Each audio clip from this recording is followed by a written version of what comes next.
இரட்சகருமா இருக்கிற இயேசு கிறிஸ்துவின் நாமத்தில் இந்த விசேஷித்த கூட்டத்துக்கு வந்திருக்கிற உங்கள் யாவரையும் மிகுந்த அன்போடு வாழ்த்தி வரவேற்கிறேன். Praise the lord. ஹல்லேலூயா. ஆண்டவருடைய வார்த்தையை நம்ம கேட்க போகிறோம். இந்த நல்ல நாளிலே இந்த விசேஷத்த கூடுகையில் கர்த்தருடைய வார்த்தையை நம்ம கொடுக்கும்படி நமக்கு ஏற்கனவே அறிமுகமான நம் நடுவிலே பல முறை வந்து அவனுடைய ஊழியத்தை செய்திருக்கிற அருமையான போதகர் பாஸ்டர் சுவிசேஷகர் ஆசிரியா அவர்கள் நம் நடுவில் இருப்பது ஒரு பெரிய சந்தோஷம். எல்லாருக்குமே அவர்கள் அறிமுகமானவர்கள் இல்லையா? கடந்த ஒரு 2 இயர்ஸ் வரைக்கும் தான் நம்ம அவங்கள கூப்பிட முடியல. ஆனால் அதுக்கு முன்னால் வரைக்கும் எவ்ரி இயர் அவங்க நம் நடுவில் வந்திருக்கிறாங்க. ஸோ இன்றைக்கும் இந்த ஊழியத்தை நிறைவேற்றும்படி அவர்களை நான் அழைத்தேன். அவர்கள் அதை சந்தோஷமாக ஏற்றுக்கொண்டு நம் நடுவில் இன்னைக்கு காலையில் ஒரு ஊழியத்தை முடித்துட்டு அவர்கள் நேராக நம் நடுவில் வந்திருக்கிறாங்க. அவங்களுடைய சொந்த ஊர் ராஜபாளையம். அவங்களுடைய துணைவியார் 2 பிள்ளைங்க அவர்களுக்கு உண்டு.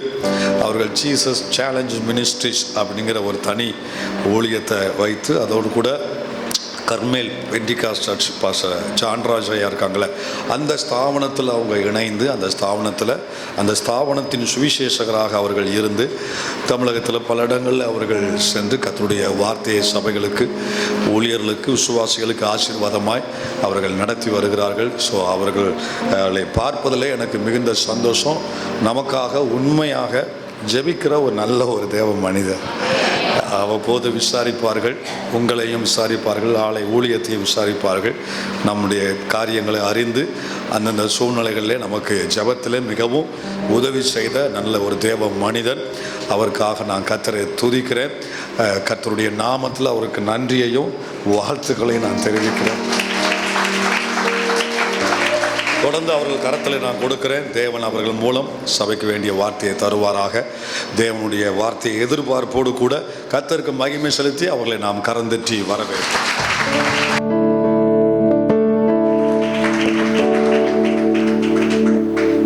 உங்கள் அனைவருக்கும் இருந்தவரும் இருக்கிறவரும் வருகிறவருமாகிய பிதா, குமாரன், பரிசுத்த ஆவியின் நாமத்தினால அன்பின் நல்வாழ்த்துக்களை தெரிவித்துக் கொள்கிறேன். அல்லேலூயா. எல்லாரும் சந்தோஷமா இருக்கிறீங்களா? உங்களை பார்க்க ரொம்ப சந்தோஷம். ஆண்டவர் பெரிதான கிருபையினால் இந்த நாளில் உங்களை பார்க்க கர்த்தர் கிருபை தந்திருக்கிறார். கர்த்தரை ஸ்தோத்திரிக்கிறேன். இந்த வாய்ப்பினை தந்த தேவனுக்கு முதலாவது நன்றி சொல்கிறேன். 2வது பாஸ்டர் ஸ்டீபனுக்காக கர்த்தருக்கு ஸ்தோத்திரம். கர்த்தர் அவர்களையும் அவர்கள் குடும்பத்தையும் 1000 மடங்கு ஆசீர்வதிப்பாராக. அல்லேலூயா. நாம் தேவ வார்த்தைக்குள்ளாக போகும்படியாக கண்களை மூடி நாம் ஜெபிப்போம். பரலோக பிதாவே, இந்த வேலைக்காக உம்மை ஸ்தோத்திரிக்கிறோம். உம்முடைய கிருபையுள்ள கரங்களை நாங்கள் தாழ்த்தி அர்ப்பணிக்கிறோம் அப்பா. இந்த நாளில் அடியனை மறைத்து தேவாவியானவர் உம்முடைய பிள்ளைகளோடு பேசும்படி நாங்கள் போய் ஸ்தோத்திரிக்கிறோம். அதுக்கு இருக்கிற தடைகள் விலகுவதாக.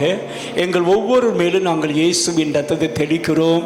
இயேசுவின் ரத்தத்தால் முத்திரிடுகிறோம். பரிசுத்தமுடைய ஆளுக்கு ஒப்பு கொடுக்கிறோம். தகப்பனே, நான் அல்ல, நீங்கள் பேசும்படியா என்னை தாழ்த்தி அர்ப்பணிக்கிறேன். நீர் உமது வசனத்தை அனுப்பியவர்களை குணமாக்கி இவர்களை ஆசீர்வதிப்பீராக. உமக்கே சகல துதிகான மகிமை செலுத்துகிறோம். இயேசுவின் நாமத்தில் கேட்கிறோம் நல்ல பிதாவே. ஆமென், ஆமென். அல்லேலூயா. உங்கள் அனைவருக்கும் மீண்டுமாக ஆண்டவராகிய இயேசு கிறிஸ்துவின் நாமத்தினாலே என் அன்பின் நல்வாழ்த்துக்களை தெரிவித்துக் கொள்கிறேன். அல்லேலூயா. நாம் வேதத்திலிருந்து ஒரு பகுதியை நாம் வாசிப்போமாக. 1 சாமுவேல் 16ஆம் அதிகாரம் 13ஆம் வசனத்தை வாசிப்போமாக. 1 Samuel chapter 16 verse 13. அப்பொழுது சாமுவேல் தைலக்கொம்பை எடுத்து அவனை அவன் சகோதரர் நடுவிலே அபிஷேகம் பண்ணினார். அல்லேலூயா. கர்த்தர் இந்த நாளில் உங்களோடு கூட பேச போகிற தேவனுடைய வார்த்தை என்னவென்றால், தாவீதுக்கு தேவன் கொடுத்த 3 வித அபிஷேகத்தை தான் நாம் இன்றைக்கு ஆவியான தாசையோடு தியானித்து நாம் ஜெபிக்க போகிறோம். அல்லேலூயா. தாவீதுக்கு கர்த்தர் 3 வித அபிஷேக தைலத்தினாலே கர்த்தர் நிரப்பியிருந்தார். அந்நாள் முதற்கொண்டு கர்த்தருடைய ஆவியானவர் தாவீதின் மேல் வந்து இறங்கி இருந்தார் என்று வேதம் சொல்லுகிறது. ஆண்டவர் நமக்கு அபிஷேகத்தை தர விரும்புகிறார். குறிப்பாக 3 வித அபிஷேகம். முதலாவதாக தாவீதுக்கு தேவன் கொடுத்த அபிஷேகம் அது உருவாக்குகிற அபிஷேகம். இரண்டாவதாக தாவீதுக்கு தேவன் கொடுத்த அபிஷேகம் அவனுடைய ஸ்தானத்தில் அவனை அமர வைக்கிற அபிஷேகம்.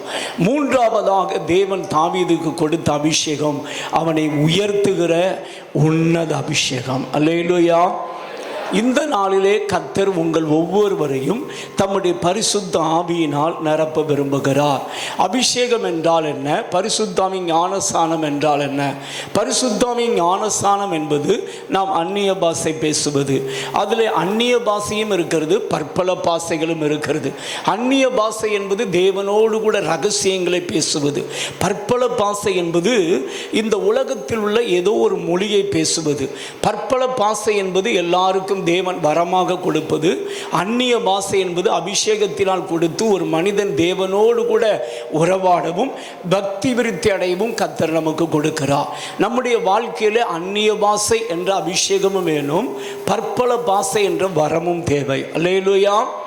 நாம் அதை நிறைய பேருக்கு இந்த வித்தியாசம் தெரிவதில்லை. அந்நிய பாஷை என்ற அந்நிய பாஷை என்பது தேவனோடு கூட ரகசியங்களை பேசுவது. பற்பல பாஷை என்பது உலகத்தில் ஏதோ ஒரு மொழியை பேசுவது. அது மற்ற மனிதர்கள் என்ன செய்ய முடியும்? புரிந்து கொள்ள முடியும். அது ஒரு வரம். அந்நிய பாஷையும் நமக்கு வேண்டும், பற்பல பாஷையும் வேண்டும். இந்த பாஷையோடு சேர்ந்து வியாக்கின வரம் நமக்கு ரொம்ப ரொம்ப ரொம்ப அவசியமானது. தானியேலுக்குள்ளே கர்த்தர் வியாக்கின வரத்தை கொடுத்திருந்தார். வியாக்கின வரத்தை கொடுத்ததினாலே ஒரு தேசத்தில் எழுதப்பட்ட பெல்சாத்சார் என்று சொல்லக்கூடிய தானியேல் எழுதின தீர்க்க தரிசன புத்தகம் 5ஆம் அதிகாரத்தில் நீங்கள் வாசித்து பார்த்தீங்கன்னா அங்கே தானியேலுக்குள்ளே வியாக்கின வரம் இருந்ததை நாம் பார்க்க முடியும். அவனுக்கு எழுதப்பட்ட அந்த தேவனுடைய விரல் எழுதின அந்த தேவனுடைய வார்த்தை அவன் வாசித்து அவன் வியாக்கினம் சொன்னதை நாம் பார்க்கிறோம். இந்த நாளிலே கர்த்தர் உங்கள் ஒவ்வொருவரையும் வியாக்கின ஆவியினால் நிரப்ப விரும்புகிறார். அல்லேலூயா. வியாக்கின வரம் நமக்கு கிடைத்தால் என்ன நடக்கும் என்றால் நம்மோடு கூட கர்த்தர் என்ன பேசுகிறார் என்பதை நாம் அறிந்து கொள்ள முடியும். தேவன் நம்முடைய குறித்து, நம்முடைய குடும்பத்தை குறித்து, நம்முடைய சபையை குறித்து என்ன திட்டம் வைத்திருக்கிறார் என்பதை நாம் அறிந்து முடியும். சபையானது வியாக்கின வரத்தை தேவனிடத்தில் கேட்டு பெற்றுக்கொள்ள வேண்டும். இன்றைக்கு அநேகர் வியாக்கின வரத்தை கேட்பதில்லை. வெறும் அந்நிய பாஷை பேசினால் மட்டும் போதும் என்று அநேகர் வாழ்ந்து கொண்டிருக்கிறார்கள். அப்படி நாம் வாழக்கூடாது.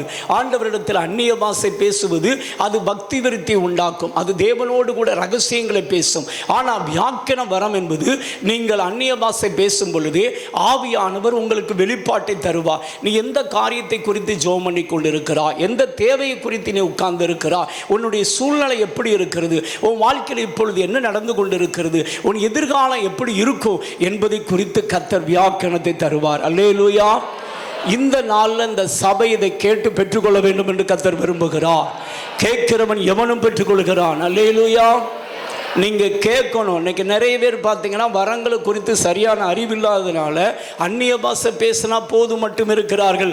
அந்நிய பாஷை என்பது பக்தி விருத்தியை உங்களுக்குள்ளே உண்டாக்கும். ஆனால் வியாக்கின வரம் கிடைத்தால் நீ வெளிப்பாட்டினால் நிரப்பப்படுவாய். உன் வாழ்க்கையிலே உன் குடும்பத்தை குறித்து, உன்னை குறித்து, உன் எதிர்காலத்தை குறித்து திட்டமும் தெளிவுமாக தேவ ஆவியான வெளிப்பாடுகளை தருவார். அல்லேலூயா.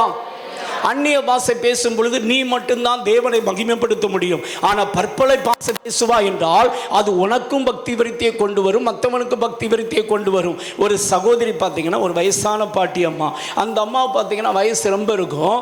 ஆனால் அவர் பார்த்தீங்கன்னா மோகன்சி ஐயா இருந்த நாட்களில் வாழ்ந்த ஒரு தீர்க்க தரிசி அம்மா. ஆனால் அவங்களுக்கு படிப்பறிவு கம்மி. ஆனால் ஒரு நாள் திடீர்ந்தாப்புல அவர் இருந்த வீட்டுக்கு வந்தார்கள். வந்து என்ன செய்தாங்களா, நம்ம எல்லாரும் ஜெபம் பண்ணுவோமா அப்படின்னு கேட்டார்கள். மோகன்சி ஐயா வீட்டுக்கு வந்து அவங்களுடைய சொந்த பந்தத்தில் உள்ளவங்க ஒரு சகோதரி அவங்களுடைய மகளோடு கூட வந்திருந்தார்கள். ஜெபிப்போம் அப்படின்னு ஜெபம் பண்ண ஆரம்பித்தாங்க. அவங்க பேச ஆரம்பித்தது பற்பல பாஷை. பற்பல பாஷையில் அவங்க பேசுனது இங்கிலீஷ். என்ன பேசுனாங்க? இங்கிலீஷ். அந்த அம்மாவுக்கு படிப்பறிவே கிடையாது. ஆனால் என்ன பேசுச்சு? இங்கிலீஷ் பேசுது. பற்பல பாஷையே நிறைய பேர் கேட்கறது இல்லை. நல்லா கவனிக்கணும். அந்நிய பாஷை தான் இன்னைக்கு சபை பேசிக்கிட்டு இருக்குது. என்ன பாஷை பேசுறது இல்லை? பற்பல பாஷை பேசுறதில்ல. பற்பல பாஷை நமக்கு தேவை. அப்போதான் மற்றவங்களை ஆதாயம் பண்ண முடியும், மற்றவங்களை ரட்சிப்புகளை கொண்டு வர முடியும். மற்றவங்களை ஆதாயம் பண்ணால் பற்பல பாஷையை கர்த்தரிடத்தில் என்ன செய்யணும்? கேட்கணும். அல்லேலூயா. ஆமாம், அந்த அம்மா வந்துச்சு பாருங்க. ஜோமனை ஸ்டார்ட் பண்ணா அந்த அம்மா அந்நிய பாஷையில் என்ன பேசிக்கிட்டு தெரியுமா? பற்பல பாஷை பேசுது. அந்த அம்மா இங்கிலீஷில் அடிக்குது. பக்கத்தில் வந்திருந்தவங்க பார்த்தீங்கன்னா அந்த பொண்ணு வந்து காலேஜ் படிக்கிற பிள்ளை, பல காரியங்களை குறித்து கேள்வியோடு குழப்பத்தோடு ரட்சிக்கப்படாத ஒரு வாலிப பிள்ளை. ஆனால் அந்த அம்மா தீர்க்க தரிசனத்தின் மூலமாக அது கரெக்டாக அந்த பற்பல பாஷையை பேசின பொழுது தெளிவாக தேவாவியான அந்த வாலிப மகளோடு பேசினார். அந்த வாலிப மகள் இவள் பேசிக்கொண்டிருக்கிற பொழுதே கண்ணீரோடு கூட தன் வாழ்க்கையை ஒப்பு கொடுத்தா. அந்த அம்மா ஜெபம் முடிஞ்சு நான் போயிட்டு வரேன்னு போயிடுச்சு. அவ்வளோதான், வந்துச்சு போச்சு, அவ்வளோதான், வேற ஒன்றுமே தெரியாது. முடிஞ்ச உடனே பார்த்தீங்கன்னா மோகன் ஐயாட்ட வந்து அந்த வாலிப பிள்ளை கேட்டுச்சான், அண்ணே அந்த அம்மா இங்கிலீஷ் தெரியுமா அப்படின்னு கேட்டு. தெரியாது, அந்த அம்மாவுக்கு ஒன்றுமே தெரியாது, முதல்ல தமிழ் பைபிளே ஒழுங்காக படிக்க தெரியாது அப்படின்னாங்களாம். அப்படியே ஆனால் கரெக்டாக பேசிச்சு. என்னுடைய பிரச்சனை என்னென்னு அன்னைக்கே அந்த மகள் பார்த்தீங்கன்னா மனம் திரும்பி ரட்சிக்கப்பட்டு அபிஷேகம் பெற்று குடும்பமாக இயேசுவை ஏற்றுக்கொண்டார்கள். அல்லேலூயா. சபை அந்நிய பாஷை பேசினா போதாது. சபை என்ன பாஷை பேசணும்? பற்பல பாஷை பேசணும். அல்லேலூயா. பற்பல பாஷை பேசினா போதாது. என்ன வேணும்? வியாக்கியானம் வரும். ரொம்ப ரொம்ப ரொம்ப அவசியம். ஆவியானவர் சபைக்கு சொல்லும் போது இப்படி நீங்க வந்து 1 கொரிந்தியர் 14ஆம் அதிகாரத்தில் வாசித்து பார்த்தீங்கன்னா அதற்காக நாம் விண்ணப்பம் பண்ண வேண்டும் என்று கர்த்தர் சொல்லுகிறார். அல்லேலூயா. நீங்க விண்ணப்பம் பண்ணி கேட்கணும், ஆண்டவரே நீங்க எனக்குள்ள இருந்த அந்நிய பாஷை பேசுறீங்க, ரொம்ப சந்தோஷம், ஆனா எனக்கு வியாக்கியான வரத்தை எனக்கு தாங்க. பக்கத்தில் இருக்கிறவங்க என்ன பேசுறாங்க, என்னோடு கூட நீங்க என்ன பேச விரும்புறீங்க, என் குடும்பத்தை குறித்து என்ன பேச விரும்புறீங்க, நான் எந்த பாதையில போகணும், எனக்கு தெளிவான வழிநடத்தல் வேணும், எனக்கு வியாக்கியான வர வேணும்னு சொல்லி சபை கேட்கணும். அல்லேலூயா. நம்ம கேட்காதனால தான் குறி சொல்றவனை நம்பி மக்கள் போய்கிட்டு இருக்காங்க. நம்ம கேட்காதனால தான் உலகம் வந்து சாமியார்களை தேடி போய்கிட்டு இருக்கு. சபையில இருக்கிற ஒவ்வொரு விசுவாசியும் பற்பல பாஷை பேசி வியாக்கியானம் பண்ணினால் தேசம் சபையை நோக்கி ஓடி வரும். கர்த்தர் பெரிய காரியங்களை செய்வார். அல்லேலூயா. அதனால நீங்க ஆண்டவரிடத்தில் என்ன கேட்கணும்? ஆண்டவரே எனக்கு பற்பல பாஷை எனக்கு தாரோ, ஆண்டவரே எனக்கு வியாக்கியான வரத்தை எனக்கு தாரோ. கேட்கிறவன் எவனும் பெற்றுக்கொள்ள என்று சொன்னேன். நம்ம கேட்காதனால தான் பெற்றுக்கொள்ளாம இருக்கோம். ஏன் நமக்கு ஏன் ஆண்டவர் தரல அப்படின்னா நம்ம கேட்கிற பழக்கமே அந்நிய பாஷை பேசிட்டா நிறைய பேருக்கு சாட்டிஸ்ஃபைடு. கூட்டத்தில் வந்து ஆவியில நிரம்பிட்டா நிறைய பேருக்கு என்னது? ஹலோ, கூட்டத்தில் வந்து அந்நிய பாஷை பேசினா போதாது, வியாக்கியானம் வர வேணும். அந்நிய பாஷை பேசும்போது ஆண்டவர் உனக்கு ஒரு செய்தி வைத்திருப்பா, உன்னை சுத்தி இருக்கிறவங்களுக்கு செய்தி வைத்திருப்பா. நீ போய் உன் குடும்பத்துக்கு சொல்ல வேண்டிய செய்தி இருக்கும், நீ போய் உன்னோடு வேலை பார்க்கிறவங்களுக்கு சொல்ல வேண்டிய செய்தி இருக்கும், நீ போய் உன்னோடு படிக்கிறவங்களுக்கு சொல்ல வேண்டிய செய்தி இருக்கும். கர்த்தர் இனி வரும் நாட்களில் மாம்சமான யாவர் மேலும் வியாக்கியான ஆவியினால் நிரப்பி கர்த்தர் பயன்படுத்த விரும்புகிறார். அந்த வரத்தை நீ கேட்டுக்கொள்ளணும்னு கர்த்தர் விரும்புகிறார். அல்லேலூயா. ஏனோ தானு வாழக்கூடாது. இன்னைக்கு நிறைய பேர் வந்து பரியாசம் பண்றான். ஏன் பரியாசம் பண்றானா, சபையில வந்து அந்நிய பாஷை மக்கள் பேசுகிறார், ரொம்ப சந்தோஷம், அது பக்தி விருத்தி உண்டாக்குகிறது உனக்கு மட்டும்தான். ஆனா உன்னை சுத்தி இருக்கிறவனுக்கு எந்த மாற்றம் இல்லை. உனக்குமே பக்தி விருத்தி உண்டாகும் போது நீ ஆவியில கலிகூறு எவ்வளவுதான், ஆனா உனக்கு வழிநடத்தல் கிடைப்பதில்லை. எத்தனையோ கூட்டங்களுக்கு போறோம், எத்தனையோ கூட்டங்கள் ஆவியில நிரம்புறோம், ரொம்ப சந்தோஷம், ஆனா அதோட நம்ம சாட்டிஸ்ஃபைட் ஆயிருந்தோம். ஆனா அது போதாது. நீ வியாக்கியான வரத்தால் நிரப்பப்பட்டா நீ அந்நிய பாஷை பேசும்போதே உன் நிகழ்காலத்தை குறித்து உன் வருங்காலத்தை குறித்து தேவ ஆவியானவர் திட்டமும் தெளிவுமாக உனக்கு வெளிப்பாடை தருவார். சபை கேட்கணும். அல்லேலூயா. மத்திய எழுதின சுவிசேஷம் 7ஆம் அதிகாரம் 7ஆம் வசனத்திலிருந்து 14 வரைக்கும் வாசித்து பாருங்க. ஆண்டவர் என்ன சொல்லுகிறார்? கேட்கிறவன் எவனும் பெற்றுக் கொள்கிறான். அதிலையும் லூக்கா எழுதின சுவிசேஷம் 11ஆம் அதிகாரம் 5லிருந்து நீங்கள் வாசித்து பாருங்கள். நாம் கெஞ்சி ஆண்டவரிடத்தில் விண்ணப்பம் பண்ண வேண்டும். எப்படி ஜெபம் பண்ணணுங்க? கெஞ்சி கேட்கணும். சரிதானா? கெஞ்சி ஆண்டவரிடத்தில் பரிந்து பேசி நம்ம கேட்போம் என்றால் கர்த்தர் தர வல்லவராக இருக்கிறார். லூக்கா எழுதின சுவிசேஷம் 11ஆம் அதிகாரம் 5ஆம் வசனத்திலிருந்து வாசிங்க பார்க்கலாம். பின்னும் அவர் அவர்களை நோக்கி உங்களில் ஒருவன் தனக்கு சிநேகிதனாய் இருக்கிறவனிடத்தில் பாதி ராத்திரியிலே போய், சிநேகிதனே, என் சிநேகிதன் ஒருவன் வழிப்பிரயாணமாய் என்னிடத்தில் வந்திருக்கிறான். அவன் முன் வைக்கிறதற்கு என்னிடத்தில் ஒன்றுமில்லை. அவன் முன் வைக்கிறதுக்கு என்னிடத்தில் ஒன்றுமில்லை. நீ 3 அப்பங்களை எனக்கு கடனாக தர நீ 3 அப்பங்களை எனக்கு கடனாக தர வேண்டும் என்று கேட்டுக்கொண்டான். வீட்டுக்குள் இருக்கிறவன் பிரதியுத்தரமாக என்னை தொந்தரவு செய்யாதே. கதவு பூட்டியாயிற்று. என் பிள்ளைகள் என்னோடு கூட படுத்திருக்கிறார்கள். நான் எழுந்திருந்து உனக்கு தரக்கூடாது என்று சொன்னான்.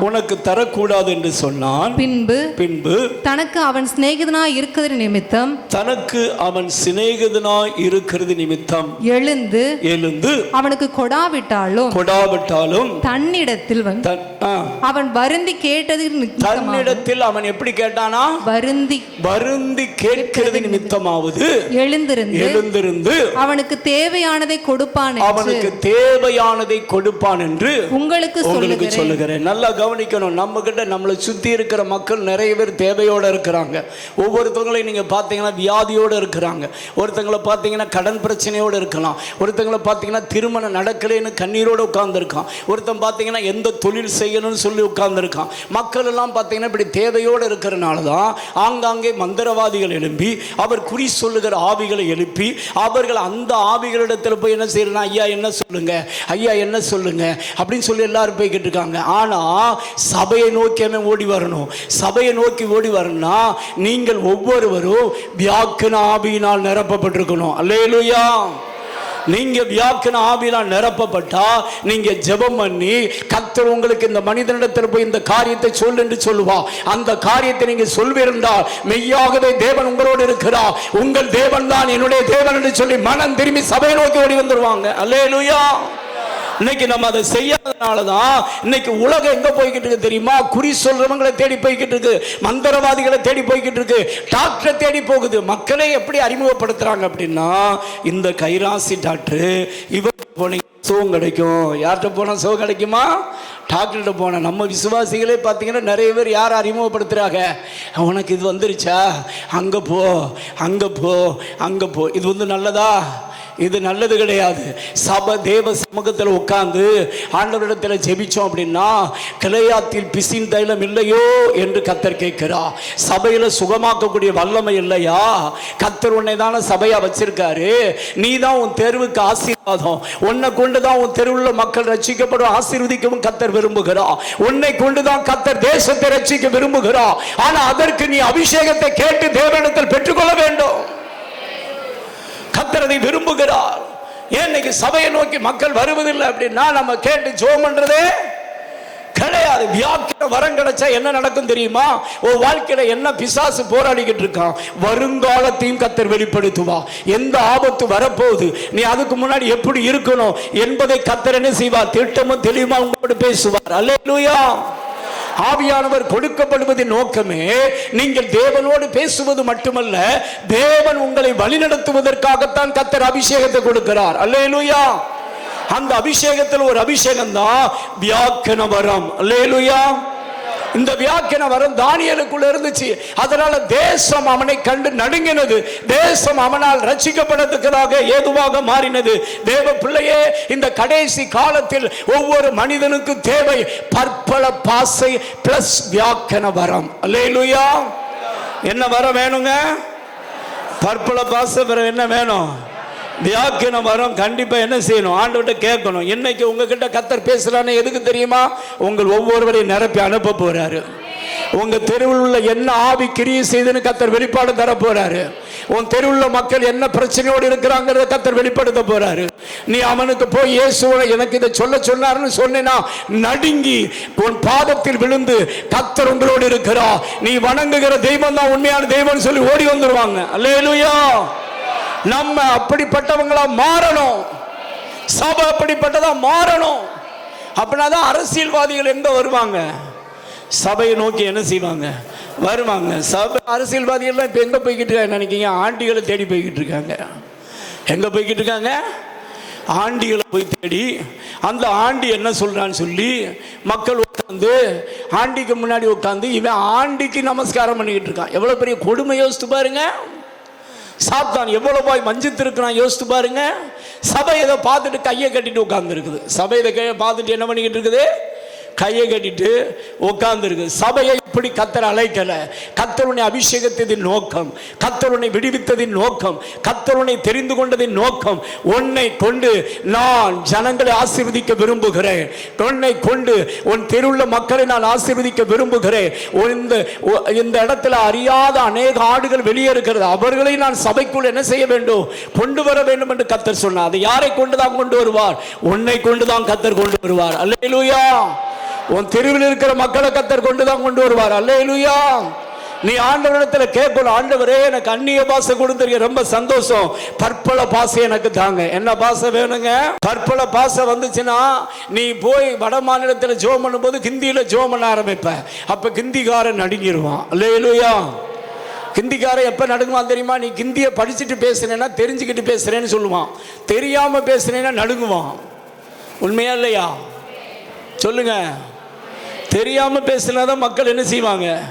நடுங்குவாங்க. அது மட்டுமல்ல, நம்ம ஹிந்தியில் பேசும்போது வியாக்கரணத்திலிருந்து ஆவியானவர் நமக்கு வெளிப்பாடை தருவார். என்ன பேசி கொண்டிருக்கிறார், என்ன ஜெபித்து கொண்டிருக்கிறார், என்ன நடந்து கொண்டிருக்கிறது என்பதை கர்த்தர் உள்ளத்தில் பேசுவார். அல்லேலூயா. இந்த வரத்தை நம்ம ஆண்டவரிடத்தில் என்ன செய்யணும்? கேட்கணும். கர்த்தர் அதை விரும்புகிறார். அல்லேலூயா. அதனால் அதை கேளுங்க. இன்றைக்கு கர்த்தர் உங்களுக்கு தர விரும்புகிறார். இங்கே நாம் பார்க்கிறோம், தாவீதை கர்த்தர் அபிஷேகம் பண்ணுகிறார். தாவீதை குறித்து வேதம் சொல்லுகிறது.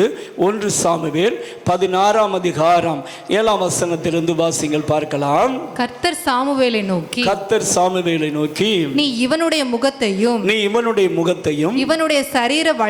இவனுடைய சரீர வளர்ச்சியையும் பார்க்க வேண்டாம். நான் இவனை புறக்கணித்தேன்.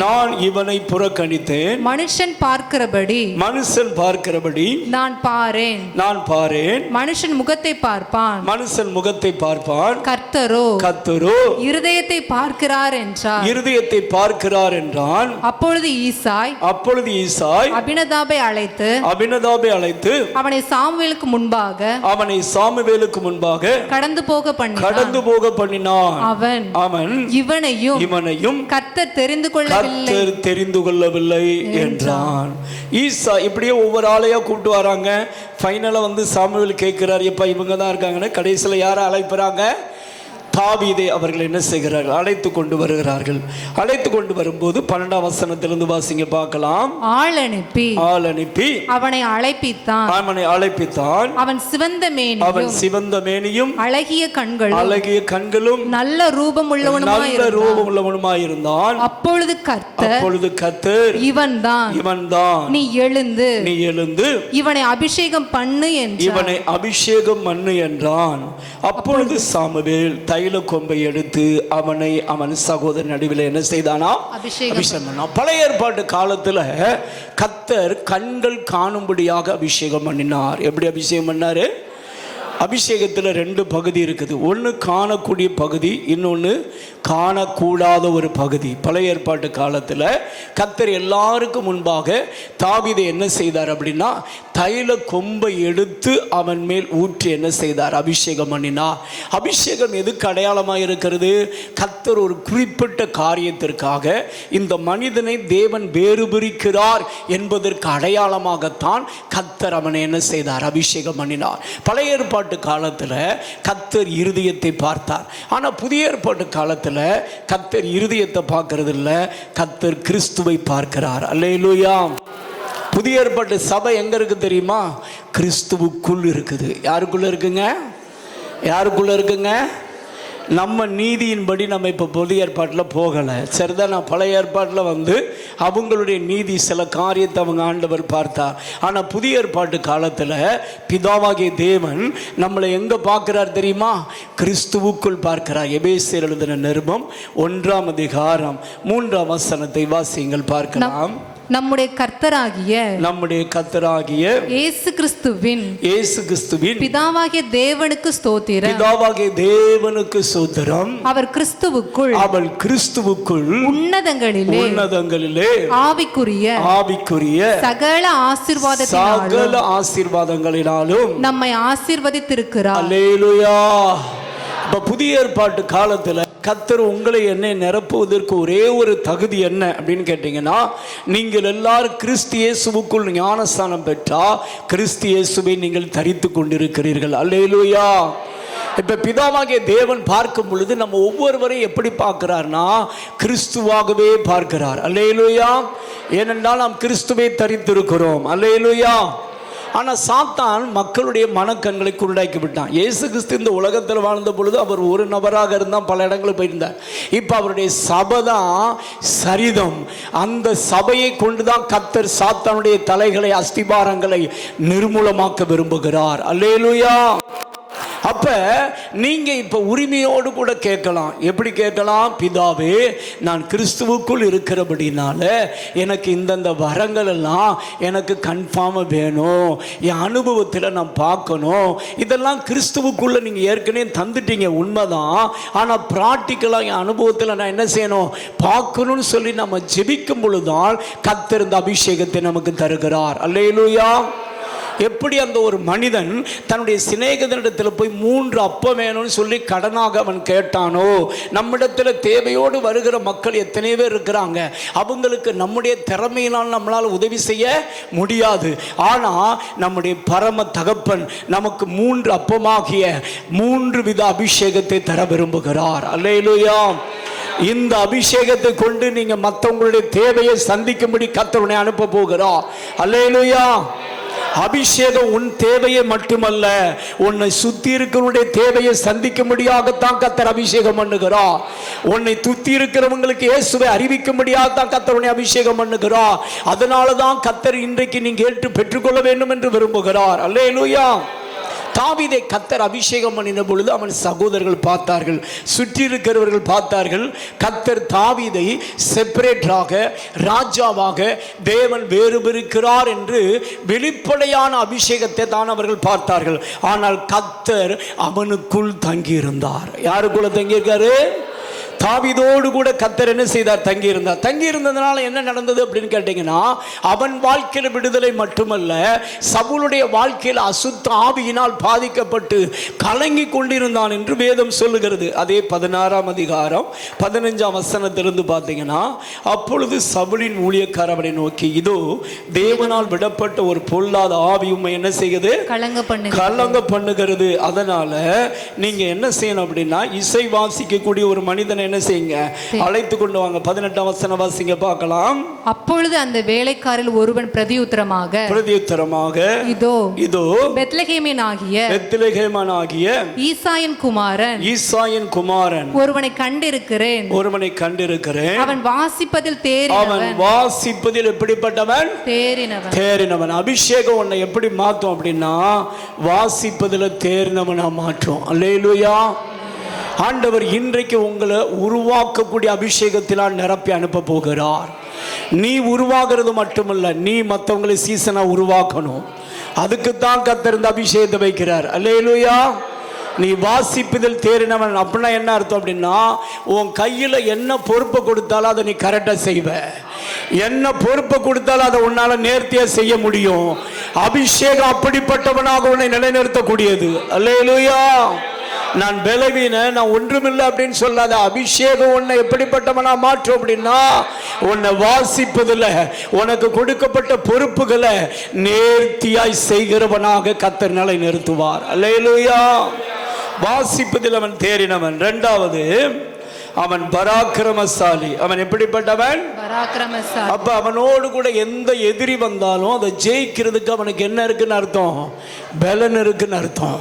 இந்த இடத்துல வந்திருக்கிற உங்களை பார்த்து கர்த்தர் சொல்லுகிறார், உன் வாழ்க்கையில் இதுவரைக்கும் என்னென்ன ஆவி போராடுதோ, இன்றைக்கு அதை ஜெயிக்கக்கூடிய அபிஷேகத்தை நான் உனக்கு தரப்போகிறேன்.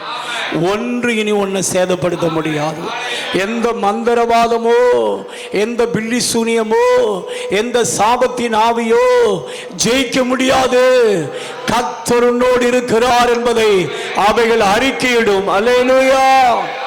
கர்த்தர் அப்படிப்பட்ட ஒரு பராக்கிரமசாலியாக இன்றைக்கு கர்த்தருடைய அபிஷேகம் பண்ணி அனுப்ப விரும்புகிறார். அல்லேலூயா. அடுத்ததாக வேதம் சொல்லுகிறது, அவன் ஒரு யுத்த வீரன். அவன் எப்படிப்பட்டவன்? ஆண்டவர் நமக்கு அபிஷேகம் கொடுப்பதின் நோக்கமே நாம் யுத்தம் பண்ண வேண்டும். என்ன செய்யணுங்க? யுத்தம் பண்ணணும், ஜெபத்தில் போராடணும். ஜெபத்தில் என்ன செய்யணும்? ரோமர் எழுதின நிருபம் 15ஆம் அதிகாரம் 32ஆம் வசனம் வாசிங்க பார்க்கலாம். Romans chapter 15 verse 32. நீங்கள் தேவனை நோக்கி செய்யும் ஜெபங்களில் நான் போராடுவது போல நீங்களும் என்னோடு கூட போராட வேண்டும் என்று நம்முடைய கர்த்தராகிய இயேசு கிறிஸ்துவின் நிமித்தமும் ஆவியானவருடைய அன்பின் நிமித்தமும் உங்களை வேண்டிக் கொள்ளுகிறேன். பாருங்க, பவுல் அப்போஸ்தலன் சொல்லுகிறார், நான் தேவனை நோக்கி செய்யும் ஜெபங்களில் நான் போராடுவது போல நீங்களும் என்னோடு கூட என்ன செய்யணும்? போராடணும். ஒருவேளை நீ இதுவரைக்கும் போராடி தோத்து போயிருக்கலாம். ஆனா இன்னைக்கு கர்த்தர் உனக்கு கொடுக்கிற அபிஷேகம் ஜெயங்கொள்ளுகிற அபிஷேகம், ஒருபோது நீ பின்னிட்டு பார்க்காத அபிஷேகம். உனக்கு கர்த்தர் ஜெயத்தை தருவார். அல்லேலூயா. போராடி ஜெபிக்கக்கூடிய அபிஷேகத்தை கர்த்தர் இன்னைக்கு தர விரும்புகிறார். அதுதான் யுத்த அபிஷேகம். அல்லேலூயா. வேதம் சொல்லுகிறது, தாவீது போன இடங்கள்லாம் கர்த்தர் அவனை என்ன செய்தார்? காப்பாற்றினார். போன இடங்கள்லாம் அவனுக்கு ஜெயம்தான். அவன் வாழ்க்கையில எங்கேயுமே தோல்வி என்ன செய்யல இல்லை. அதுக்கு காரணம் என்ன தெரியுமா? அவன் மேல் கர்த்தரின் அபிஷேகத்தை கொடுத்திருந்தார், யுத்த அபிஷேகத்தை கொடுத்திருந்தார். அல்லேலூயா. இன்றைக்கு கர்த்தர் உங்களுக்குள்ள யுத்த பாசையை தரப்போறார். நமக்கு இப்ப யுத்தம் எதோடு அப்படின்னு கேட்டீங்கன்னா, வான மண்டல பொல்லாத ஆவிகளோடு நமக்கு என்ன இருக்குது?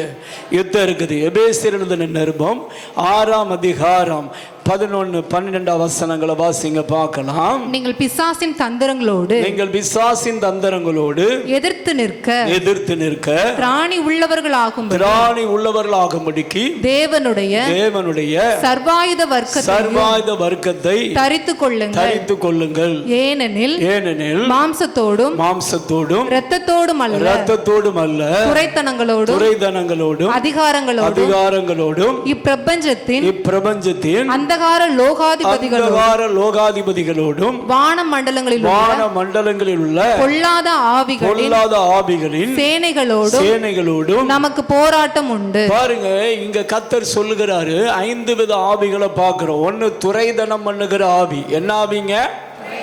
துரைதனம் பண்ணுகிற ஆவினா என்ன தெரியுமா? அடிமைத்தனப்படுத்துகிற ஆவி. நம்மளை சுற்றி இருக்கிற மக்களை நீங்கள் பாருங்களேன், எல்லாரும் இன்னைக்கு செல்போனில் அடிமைத்தனத்தில் உட்கார்ந்துருக்காங்க.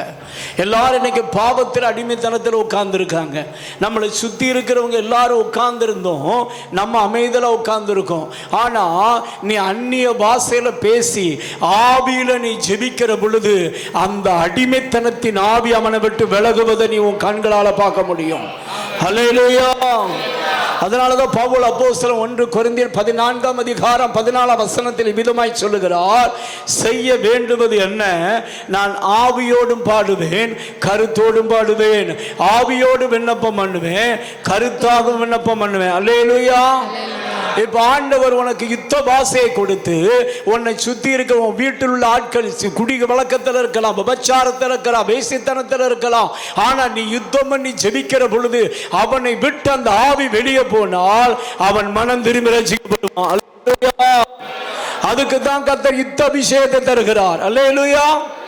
ஆண்டவர்கிட்ட கேட்கணும், ஆண்டவரே எனக்கு யுத்த அபிஷேகத்தை என்ன செய்யுங்க தாங்க. இன்னைக்கு நிறைய பேர் அந்நிய பாஷை பேசுறதோடய காலத்தை ஓட்டிக்கிட்டு இருக்கோம். ஏன் நம்மளை சுற்றி இருக்கிறவங்களுக்கு மாற்றம் இல்லை? ஏன் நம்முடைய வாழ்க்கையில மாற்றம் இல்லை அப்படின்னா, நம்ம அந்நிய பாஷை பேசுறதுனால உனக்கு பக்தி வெறித்து வாழ்க்கையில சமாதானம் இருக்கு, அவ்வளவுதான். இதை கூட்டத்தில் ஆவியில நிரம்பி ஜெபம் பண்ணிக்கிற, அவ்வளவுதான். ஆனா பற்பல பாஷை உனக்கு தெரிவதில்லை, வியாக்கியான வரமும் உனக்கு இல்லை, யுத்தம் பண்ணி ஜெயிக்கக்கூடிய அபிஷேகம் இல்லை. அதனால நீயும் சில வேளை தோத்துவனாய் உட்கார்ந்து இருக்கிறாய். உன்னை சுத்தி இருக்கிற மக்களை தோத்து போய் உட்கார்ந்து இருக்காங்க, அவங்களை பார்த்து நீ வேடிக்கை பார்த்து கொண்டு இருக்கிறாய். ஒரு ஊர்ல இருக்கிற டிஎஸ்பி இருக்காருன்னு வைத்துக்கோங்க, அவங்களுக்கு கவர்மெண்ட் என்ன கொடுத்திருக்கு? அத்தாரிட்டி கொடுத்திருக்கு. என்ன கொடுத்திருக்குது?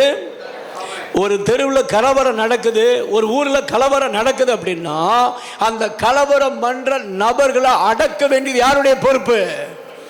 டிஎஸ்பியினுடைய பொறுப்பு. அவர் தனக்கு கொடுக்கப்பட்ட அதிகாரத்தை ஒழுங்கா கண்டுபிடிச்சு அவர் பயன்படுத்தினால், அவருடைய கண்கள் திறக்கப்பட்டால், அவருடைய வாழ்க்கையில எதிரியை அடக்கினால் தேசம் அமைதலாக மாறிவிடும். தேசத்தில் இருக்கிற பாவம் விலகிடும். இன்னைக்கு நம்மளை சுத்தி இருக்க பாவம் இருக்க காரணம் என்ன தெரியுமா? நம்ம யுத்தம் பண்ணி ஜெபிக்கிறதே இல்ல. நீ அந்நிய பாஷையில ஜெபிக்கும் பொழுது, வியாக்கியான பாஷையில ஜெபிக்கும் பொழுது ஆவியானவர் சொல்லுவார், இந்த ஆவிக்கா நீ எப்படி யுத்தம் பண்ணணும்னு சொல்லுவார். அவர் சொல்றபடி நீ யுத்தம் பண்ணால் சாத்தானுடைய அஸ்திபாரம் விழும். கர்த்தர் உனக்கு ஜெயத்தை தருவார். கைகளை தட்டி கர்த்தரை மகிமைப்படுத்துங்க பார்க்கலாம். அல்லேலூயா. நீங்க அந்நிய பாஷையில ஜெபம் பண்ணீங்கன்னா ரகசியத்தை கர்த்தர் வெளிப்படுத்துவார். ஆண்டவரிடத்துல கேட்கணும், ஆண்டவரே எனக்கு பற்பல பாஷைகள் வியாக்கியான வரத்தை எனக்கு என்ன செய்யும் தாரோ. யுத்த அபிஷேகத்தை எனக்கு என்ன செய்யும் தாரோ. நான் யுத்தம் பண்ணி ஜெயிக்கணும் ஆண்டவரே. இன்னைக்கு நிறைய பேர் பார்த்தீங்கன்னா அந்த சவுலும் அவனோடு கூட கூட்டத்தில் இருக்கிற மக்களும் பெலிஸ்தனை பார்த்து பயந்துகிட்டு இருந்தாங்க. இவங்களா ரட்சிக்கப்பட்ட ஆட்கள் தான், யெகோவா தேவனை வணங்குற ஆட்கள் தான். ஆனா ஒரு எதிரி அவன் சவால் விடுகிறான், உன் தேவன் பெரியவனா, என் தேவன் பெரியவனா அப்படின்னு சவால் விடுறான். ஒத்தைக்கு ஒத்தைக்கு வாடா அப்படிங்க. 1 சாமுவேல் 17ஆம் அதிகாரத்தில் ஒரு பயனை செய்யல, போகல. ஆனா தாவீதுக்குள்ள இருந்த அபிஷேகம் தெரியுமா? வியாக்கின வரும். அவனுக்குள்ள இருந்த அபிஷேகம் என்ன தெரியுமா? யுத்த அபிஷேகம். அதனாலதான் அவனுக்குள்ள இருந்த அந்த அபிஷேகம் அற்பமான கல்லை கொண்டு அசாதாரணமான காரியத்தை கர்த்தர் செய்து முடித்தார். ஹல்லேலூயா. உனக்குள்ள யுத்த அபிஷேகம் இருந்தா சாத்தான் உன்னை கண்டால ஓடுவான். சாத்தானுக்கு தெரியும் இவனுக்கு யுத்த அபிஷேகம் இருக்குதா இல்லையா அப்படின்னு. யாருக்கு தெரியும்? சாத்தானுக்கு தெரியுங்க. நிறைய பேருக்கு கண் திறக்கப்படலை. இன்னைக்கு ஆண்டவர் கண்களை திறக்க விரும்புகிறார். உன்னை யுத்த வீரனாக கர்த்தர் அனுப்ப விரும்புகிறார். நீ தான் உன் தெருவில் இருக்கிற மக்களை ரிலீஸ் பண்ண வேண்டிய போலீஸ் அதிகாரி. உன் அதிகாரத்தை நீ பயன்படுத்தினா அந்த தெருவில் விக்கிர ஆராதனை வராது. தெரியுமா உனக்கு? கர்த்தர் உனக்குள்ள யுத்த அபிஷேகத்தை வைத்து அனுப்ப போறாரு. நீ யுத்தம் பண்ணி ஜெயிச்சேன்னா இருக்கிற பிசாசுல ஓடும். அல்லேலூயா. கர்த்தர் சபையை அப்படி அலங்கரிக்க விரும்புகிறார். சபையே, உன்னை கொண்டு கர்த்தர் செய்யும் காரியம் பயங்கரமா இருக்கும் என்று கர்த்தர் சொல்லுகிறார்.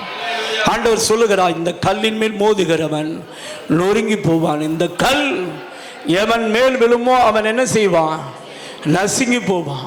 உனக்கு அந்த அபிஷேகத்தை கர்த்தர் இன்னைக்கு கொடுக்க விரும்புகிறார்.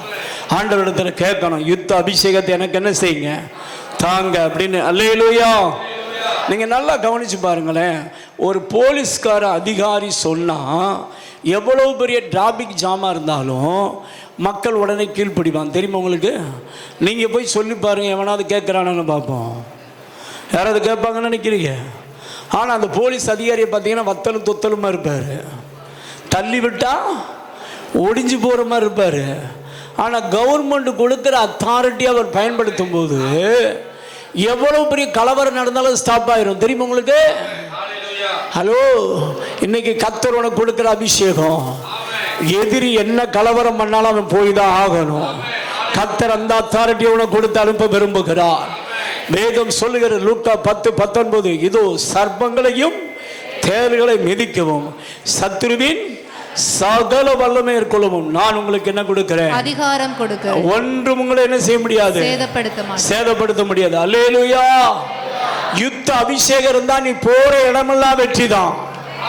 யுத்த அபிஷேகம் இருந்தா என்ன நடக்கும்? போற இடமெல்லாம் என்ன நடக்கும்? வெற்றி. தோல்விங்கிற பேச்சுக்கு இடமே கிடையாது. அல்லேலூயா. அதனால இன்னைக்கு சபை அந்த அபிஷேகத்தை கேட்டு என்ன செய்யணும்? பெற்றுக்கொள்ளணும். பாருங்க, வாசிங்க 1 சாமுவேல் 16ஆம் அதிகாரம் 17-18 பலபடிக்கும் பாருங்க. யுத்த வீரன். அடுத்து என்ன போட்டிருக்கு?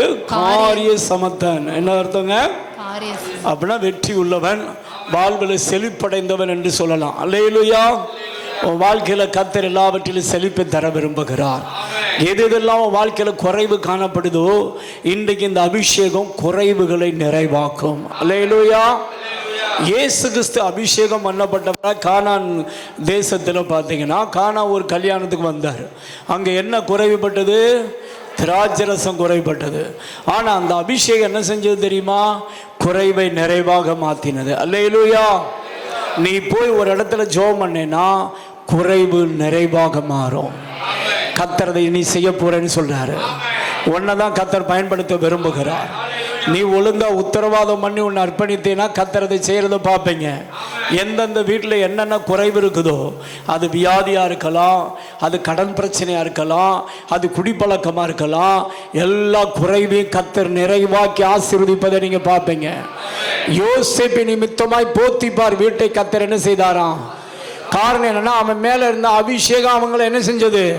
ஆசீர்வதிச்சார். ஓ மேல இருக்கிற அபிஷேகம் மற்றவங்களை விடுதலையாக்குறது மட்டுமல்ல, மற்றவங்களை ஆசீர்வதிக்கிற அபிஷேகம்.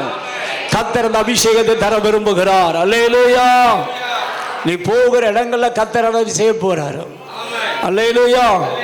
அதுதான் காரிய சமர்த்தன். அடுத்து சௌந்தரியம் உள்ளவன். அவன் எப்படிப்பட்டவனா? சௌந்தரியம் உள்ளவனா? சரித பிரகாரம் அல்ல, ஆனால் அவன் சரித பிரகாரமாக தான் இருந்தான்.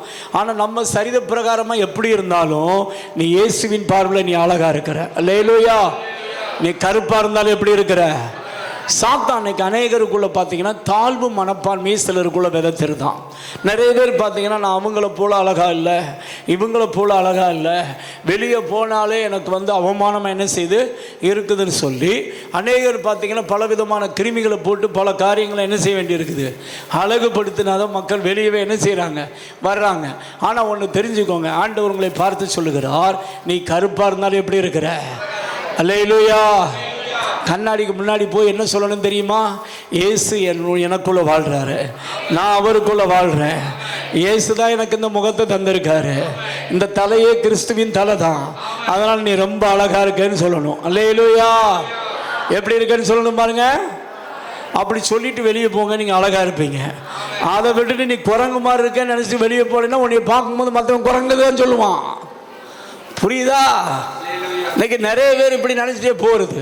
என்னை எவெல்லாம் பார்த்து என்னைக்கு திட்ட போகிறானோ தெரியலையே, என் முகம் அப்படி இருக்குது, என் முகம் இப்படி இருக்குது. நீ அப்படி போகிறதுனால தான் அவமானப்படுற. அதை நிப்பாட்டிட்டு, சாத்தான் சொல்கிற பொய்யை கேட்குற நிப்பாட்டிட்டு, ஏய் சாத்தானு, ஏசு எனக்குள்ளே இருக்கிறாரு, அவர் என் முகத்தை பிரகாசிக்க பண்ணுகிறார், நான் அவருடைய முகத்தை பார்க்கிறேன். அவர் நான் போகிற இடங்கள்லாம் எல்லாரும் என் முகத்தை பார்த்து என்ன சொல்லுவாங்க தெரியுமா? ரொம்ப அழகாக இருக்குன்னு சொல்லுவாங்க. அல்லேலூயா. பக்கத்துல பார்த்து சொல்லுங்க, இயேசுக்குள்ள நீங்க ரொம்ப அழகா இருக்கீங்க. யாருக்குள்ள அழகா இருக்கிறீங்க? ஆமா. நம்ம ஆட்கள் நிறைய பேர் பார்த்தீங்கன்னா, நம்ம ஆட்கள் கண்ணாடி முன்னாடி நிற்கிறதுக்கு நோக்கமே என்ன தெரியுமா? அழகா இல்லாதனால தான் நிறைய பேர் கண்ணாடி முன்னாடி 1 மணி நேரம் நின்றுக்கிட்டு இருப்பான். பார்த்துருக்கீங்களா? 1 மணி நேரமாக ஏன் நிற்கிறான் அப்படின்னா, வெளியே போனால் யாரும் என்ன செஞ்சிடக்கூடாது, குறை சொல்லிட கூடாது. அதனால் அதுக்கு என்னென்ன மேக்கப் பண்ணணுமோ எல்லாம் மேக்கப் பண்ணி வர்றதுக்கு எவ்வளோ நேரம் ஆகுது சொல்லுங்க? 1 மணி நேரம் என்ன செய்யுது? கிளம்பிட்டீங்களா? இந்த கிளம்பிட்டேன். கிளம்பிட்டீங்களா? இந்த கிளம்பிட்டேன். இப்படியே 1/2 மணி நேரமாக சொல்லுவாங்க. நம்ம கணவன்மார்களுக்கு தான் பாவம். என்ன செய்யறது?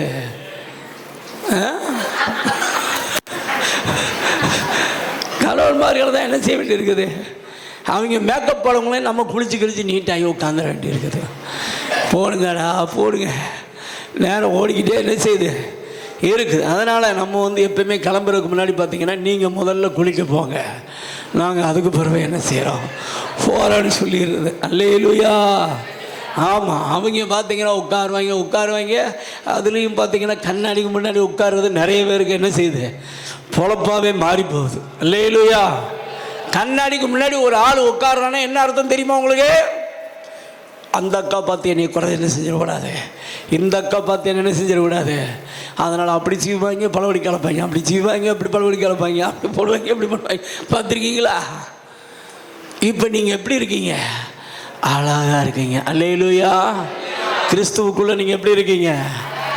நான் உண்மையை சொல்கிறேன், உன் முகம் ரொம்ப அழகாகன்னா நீ எதையும் போடாமல் கண்ணாடிக்கு முன்னாடி போயிட்டு, நான் இயேசுக்குள்ளே எப்படி இருக்கிறேன், அழகாக இருக்கேன்னு சத்தமாக உன் காது கேட்க பேசு. ஏன்னா ஒன்றை நீயே விசுவாசிக்கிறது இல்லை. யாரை விசுவாசிக்கிறது இல்லை? ஒன்றை நீயே குரங்கு மாதிரி தான் பார்க்குற. எப்படி பார்க்குற? உன்னையவே நீ குரங்கா பார்க்கறனால தான் எல்லாரும் உன்னை எப்படி பார்க்குறான், குரங்கு மாதிரி பார்க்குறான். நீ உன்னை எப்படி பார்க்கணும்? கிறிஸ்துவுக்குள்ள அழகாக பார்க்கணும். அல்லேலூயா. வேணா நீங்கள் சொல்கிறேன், வேணா டெஸ்ட் பண்ணி பாருங்கள். நான் சொல்கிறது வேணா நடக்குதா நடக்கலான்னு பாருங்கள். கண்ணாடி முன்னாடி நின்றுக்கோங்க. ஒரு 10 தடவை நான் கிறிஸ்துவுக்குள்ளே எப்படி இருக்கேன், அழகாக இருக்கேன், எந்த மேக்கப் பண்ணாதீங்க, அப்படி சத்தம் போட்டுட்டு ரோட்டுக்கு போங்க. யாராவது அன்னைக்கு நீ குரங்குன்னு சொன்னால் என்கிட்ட வந்து சொல்லுங்கள். என்ன இப்படி இருக்கேன்னு கேட்டேன்னா என்கிட்ட வந்து சொல்லுங்கள். கண்டிப்பாக சொல்ல மாட்டான். நீ ரொம்ப அழகாக இருக்கன்னு நல்லாவே தெரியும். அல்லேலூயா. என்ன சாத்தான் ஏற்கனவே உன் காதில் பொய்யை ஓதி நீ ரொம்ப எப்படி இருக்கேன்னு அது வச்சுருந்தான். அழகில்லை, அழகில்லை, அழகில்லை, உனக்கு தலைவலி வேறு இருக்குது, உனக்கு மூக்குச்சளி வேறு இருக்குது, உனக்கு அது வேறு இருக்குது, உனக்கு இது வேறு இருக்குதுன்னு சொல்லி நம்ம ஆட்கள் பார்த்திங்கன்னா பியூட்டி பார்லரில் போய் உட்காந்து அதுக்கு ஒரு 1000 ரூபா செலவு பண்ணி, அதுக்கடுத்து இங்கே வந்து உட்காந்து அதுக்கு ஒரு 1000 ரூபா செலவு பண்ணி இப்படியே நேரத்தை என்ன செய்கிறாங்க, ஓட்டுறாங்க. ஆண்டவரே எனக்கு இதெல்லாம் வேண்டாம்பா, அந்த 1000 ரூபாய் நான் காணிக்கையாக கத்தருக்கு கொடுத்துருதேன், என்னை அழகாக மாற்றினதுக்காக உமக்கு சொத்துறோம் அப்படின்னு சொல்லிடுங்க. செலவெல்லாம் போயிடும். அல்லேலூயா. இங்கே உட்காந்துருக்கிற சில ஆத்மா பீட்டி பாரே கதின்னு உட்காந்துருக்கீங்க போல தெரியுது. இதை கொஞ்சம் மாற்றணும். அல்லேலூயா. பக்கத்தில் எப்படி சொல்லுங்கள், பீட்டி பார் பாட்டில் ரொம்ப அழகாக தான் இருக்கீங்க. ஹலோ, தயவுசு சொல்கிறேன், இந்த குண்டா இருக்கிறவங்களாம் ஒல்லியாக மாறினா ஆசைப்பட்றான், ஒல்லியாக இருக்கிறவங்களாம் குண்டா மாறினா ஆசைப்பட்றான். யார் யாருக்கு என்ன ஆசை வருதோ கண்ணாடி முன்னாடி போய் நின்றுக்கோ. சரிதானா? நான் சொல்கிறது சொல்லணும், நீ சொல்கிறது சொல்லக்கூடாது. புரியுதா? கண்ணாடி முன்னாடி நின்றுட்டு ஆண்டவரே என்னை ஒல்லியாக மாற்றினதுக்கு உமக்கு சோத்திரம் சொல்லணும். குண்டா இருக்கிறவங்க. சரிதானா? ஆமாம். ஒல்லியாக இருக்கிறவங்க குண்டாக்குனதுக்கு உமக்கு சோத்திரம்னு சொல்லணும். அதை விட்டு நீ சாப்பாடை கண்ட்ரோல் பண்ணனா இருக்க வலதுபுறம் இடதுபுறம் என்ன செய்வாய், பெரிய கொண்டே போவாய். சாப்பாடை கண்ட்ரோல் பண்ணு, உனக்கு உடல்லாம் குறையாது. சரிதானா? நீ எக்ஸசைஸ் பண்றதுனால உடல்லாம் குறையாது. கத்தரை விசுவாசத்து சோத்திரம் மட்டும் பண்ணிரு, ஒரு பொருத்தரை காணிக்க மட்டும் போட்டுரு. ஒல்லியாயிருவேன், குண்டாகனா குண்டாயிருவேன். அல்லேலூயா. எத்தனை பேர் இப்படி மாறன்னு நினைக்கிறீங்க? முகத்தில் இருக்கிற பருவு போகணும்னா அது பண்ணணும் இது பண்ணலாம் பண்ணாதீங்க. கண்ணாடி முன்னாடி போய் நின்றுக்கோ. ஏசு எனக்குள்ளே இருக்கிறார். யார் எனக்குள்ளே இருக்கிறா? நான் யாருக்குள்ளே இருக்கிறேன்? என் முகம் எப்படி இருக்குது? ரொம்ப அழகாக இருக்குது. அல்லேலூயா. அப்படி சத்தமாக சொல்லு, என் முகம் எப்படி இருக்குது? ஏன்னா இது என் முகம் கிடையாது, இயேசுவின் முகம். யாருடைய முகம்? கிறிஸ்து எனக்கு தலை, நான் யாருடைய சரிதம்? இயேசுடைய சரிதம். 10 தடவை சத்தமா சொல்லு, திருட்டு போய் ஓடி போயிருவான். நீ அழகா மாறிடுவ. அல்லேலூயா. நீ விசுவாசத்தபடி தான் வாழ முடியும். நீ விசுவாசிக்கிறத குரங்கு மாதிரி ஒன்று நினைச்சுக்கிறதா எப்படித்தான் இருப்ப?